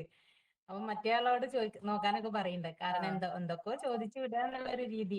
അവിടെ പിന്നീടും ആ എല്ലാ റീജിയണൽ ഓഫീസിൽ വന്നവരെല്ലാവരും അങ്ങനത്തെ അഭിപ്രായങ്ങൾ തന്നെയാ പറഞ്ഞത്. ടെൻഷൻ അടിക്കാനൊന്നുമില്ല. ഇന്റർവ്യൂ അങ്ങനെ ആയാലും ഷിഫ ടീച്ചറിന്റെ മാറ്റങ്ങൾ വന്നില്ലേ? പിന്നെ ഞാൻ നമുക്ക് വേണ്ടി ഒരു സമയം കണ്ടെത്തണം എന്നുള്ളതൊക്കെ എന്റെ മനസ്സിൽ കുത്തി കയറിയത്. അതിനുശേഷം ഞാൻ പിന്നെ ടീച്ചറെ നീ കാണുമ്പോ ഇത് കാണിക്കണം എന്നോർത്ത് ഞാൻ വാങ്ങിച്ച് മഷിപ്പൻ തന്നെ വാങ്ങിച്ചു. അങ്ങനെ തിരിച്ചു ഓരോ വാക്കുകളും എന്റെ മനസ്സിൽ കൊണ്ടതായിരുന്നു ടീച്ചർ, ഓരോ കാര്യവും. പിന്നെ തിരക്കുകൾ കൊണ്ടാണ് നമുക്ക്. അത് സാരമില്ല, അത് മനസ്സിലാവുമല്ലോ. നിങ്ങളൊക്കെ ഓർക്കുന്നത് എനിക്കും എന്റെ കുട്ടിക്കും ഫാമിലിക്കും എല്ലാവർക്കും നന്മയേ വരൂ. നിങ്ങൾ ഇങ്ങനെ സന്തോഷത്തോടു കൂടിയാണല്ലോ ഓർക്കുന്നത്. അത് വലിയ സന്തോഷം. ഞാൻ 15 ദിവസത്തെ ടീച്ചറെ കൂടെ ഉള്ളെങ്കിലും കൂടിയിട്ട് എനിക്ക് ഒരുപാട് നല്ല നല്ല കാര്യങ്ങള്, നല്ല ചിന്തകളൊക്കെ മനസ്സിൽ കയറി വരാൻ, ഇങ്ങനെ മുടി പിടിച്ചിരുന്ന ഒരു മനസ്സിന്ന് കുറെ തുറന്ന് ചിന്തിക്കാനൊക്കെ ഉള്ള ഒരു അവസരം ഈ കൂട്ടായ്മയിൽ നിന്ന് വന്നിട്ടുണ്ട്. അതിന്റെ എനിക്കൊരു ബെസ്റ്റ് ഫ്രണ്ടും ആയിട്ട് പിൻസിനി ടീച്ചറും കൂടി കിട്ടി. Thank you. സന്തോഷം, ഒരുപാട് സന്തോഷം. ടീച്ചറെ ആ എഴുത്തുകൾ എനിക്ക് കാണണം കേട്ടോ. ജേണലിൽ എഴുതുന്നത് എന്നെ കൂടി കാണിക്കാൻ പറ്റുന്നത് കേട്ടോ. കാണിക്കും. അതുപോലെ ഫസ്റ്റ് എഴുതി വെച്ചൊരു കവിത ഉണ്ട്, ഞാൻ അതിലേക്ക് കടക്കുന്നത്, അത് ഞാൻ കാണിക്കാം. ഓക്കെ. അതുപോലെ പലയിടങ്ങളിലായിട്ട് കുറെ കഥകളും കവിതകളും ഒക്കെ പലയിടങ്ങളിലായിട്ട് എഴുതി നമ്മുടെ കയ്യിൽ നിന്ന് പോയി. അത് റീകളക്ട് ചെയ്ത് എടുക്കാൻ പറ്റുന്നുണ്ടോ എന്ന് നോക്കുക. പിന്നെ മുൻപ് എഴുതിയത് എവിടെയെങ്കിലും കണ്ടു കിട്ടുകയാണെങ്കിൽ ഇപ്പൊ ടീച്ചറിന് കുറച്ചുകൂടി ലാംഗ്വേജ് ഉണ്ട്, ലാപ്ടോപ്പിലുണ്ട്. അപ്പൊ അതിനെ എഡിറ്റ് ചെയ്യാം. നമ്മൾ തന്നെ എഴുതിയതിനെ ഒന്നുകൂടി പരിഷ്കരിച്ച് നല്ല രീതിയിലൊക്കെ എഡിറ്റ് ചെയ്തിട്ട് ഈ ജേണലിനകത്ത് തന്നെ ഉൾപ്പെടുത്തുക. ഇനി എങ്ങും ഒരു തുണ്ടു പേപ്പറിൽ പോലും എഴുതി കളയരുത്. ഭാവിയിൽ ബുക്കൊക്കെ എഴുതട്ടെ, അപ്പം എന്നെയും കൂടി ഓർക്കട്ടെ. ഓക്കെ, ഒരുപാട് സന്തോഷം. പിന്നെ എല്ലാവരും പറഞ്ഞു കഴിഞ്ഞോ? എല്ലാവരും ഇതിനകത്തുള്ള എല്ലാവരും പറഞ്ഞു കഴിഞ്ഞു. നിങ്ങളുടെ സമയം എനിക്ക് വേണ്ടി ചെലവഴിച്ചതിനും ഒക്കെ നന്ദി അറിയിക്കുന്നു. ഈ ബന്ധങ്ങൾ ഇതുപോലെ നിലനിൽക്കട്ടെ. വിചാരിച്ചേ ഇന്ന് 27-ാമൊക്കെ ആയോണ്ടേ സമയം കിട്ടിയില്ലെങ്കിലോ ഓർത്ത് ശനിയാഴ്ച കയറാൻ വിചാരിച്ചായിരുന്നു. അപ്പൊ പെട്ടെന്ന് ഓർമ്മ വന്ന് നോക്കിയപ്പോ കുഴപ്പമില്ലാത്ത സമയമാണ്, അപ്പൊ ഞാൻ കയറിയത്. നന്നായിരിക്കട്ടെ. ഇപ്പൊ നോമ്പൊക്കെ എല്ലാവർക്കും എടുക്കാൻ പറ്റിയല്ലോ. മോനെ ഒന്നും കണ്ടില്ലെന്ന്. ഇത്രയും വായടാ തിരക്കുന്നു.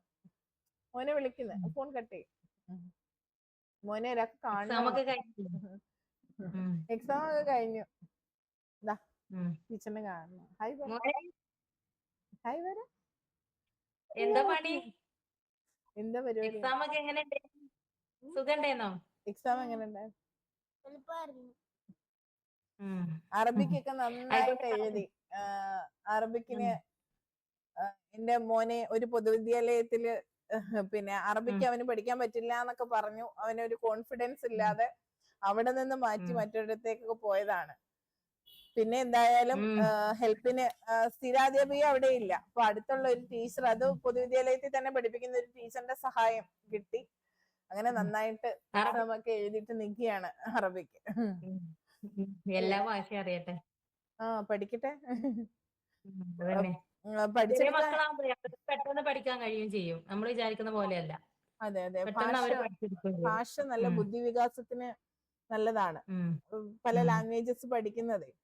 പക്ഷെ എല്ലാ രക്ഷിതാക്കളും അതിന് തയ്യാറായിക്കൊള്ളണമെന്നില്ല. അതും ഒരു മനസ്സാണ്. ഇവിടങ്ങളിലൊക്കെ ഫോർവേഡ് ആണ് കുറച്ച്. ഞാൻ ഇവനെ പള്ളി വിട്ടാണ് പഠിപ്പിച്ചത്, അക്ഷരമൊക്കെ മദ്രസയിൽ വിട്ടാണ് പഠിപ്പിച്ചത്. അപ്പോ അതുപോലെ അതിനെ ഉൾക്കൊള്ളുന്ന ആളുകളാണ് നമ്മുടെ ഇവിടെയൊക്കെ. അങ്ങനെയാണ്, മദ്രസയിലും അങ്ങനെ ജാതിയും മതവും ഒന്നും ഇല്ല എന്നുള്ളത് വലിയൊരു ആശയത്തിലേക്കാണ് അത് പോകുന്നത്. സന്തോഷമുള്ള കാര്യമാണ് ഇതൊക്കെ. ഇങ്ങനെ കണ്ടു വളരുന്ന മക്കളും തന്നെ നല്ല രീതിയിൽ വളർന്നു അതേ ഉള്ളൂ എനിക്ക് അവന് കൊടുക്കാൻ, അതേ ഉള്ളൂ.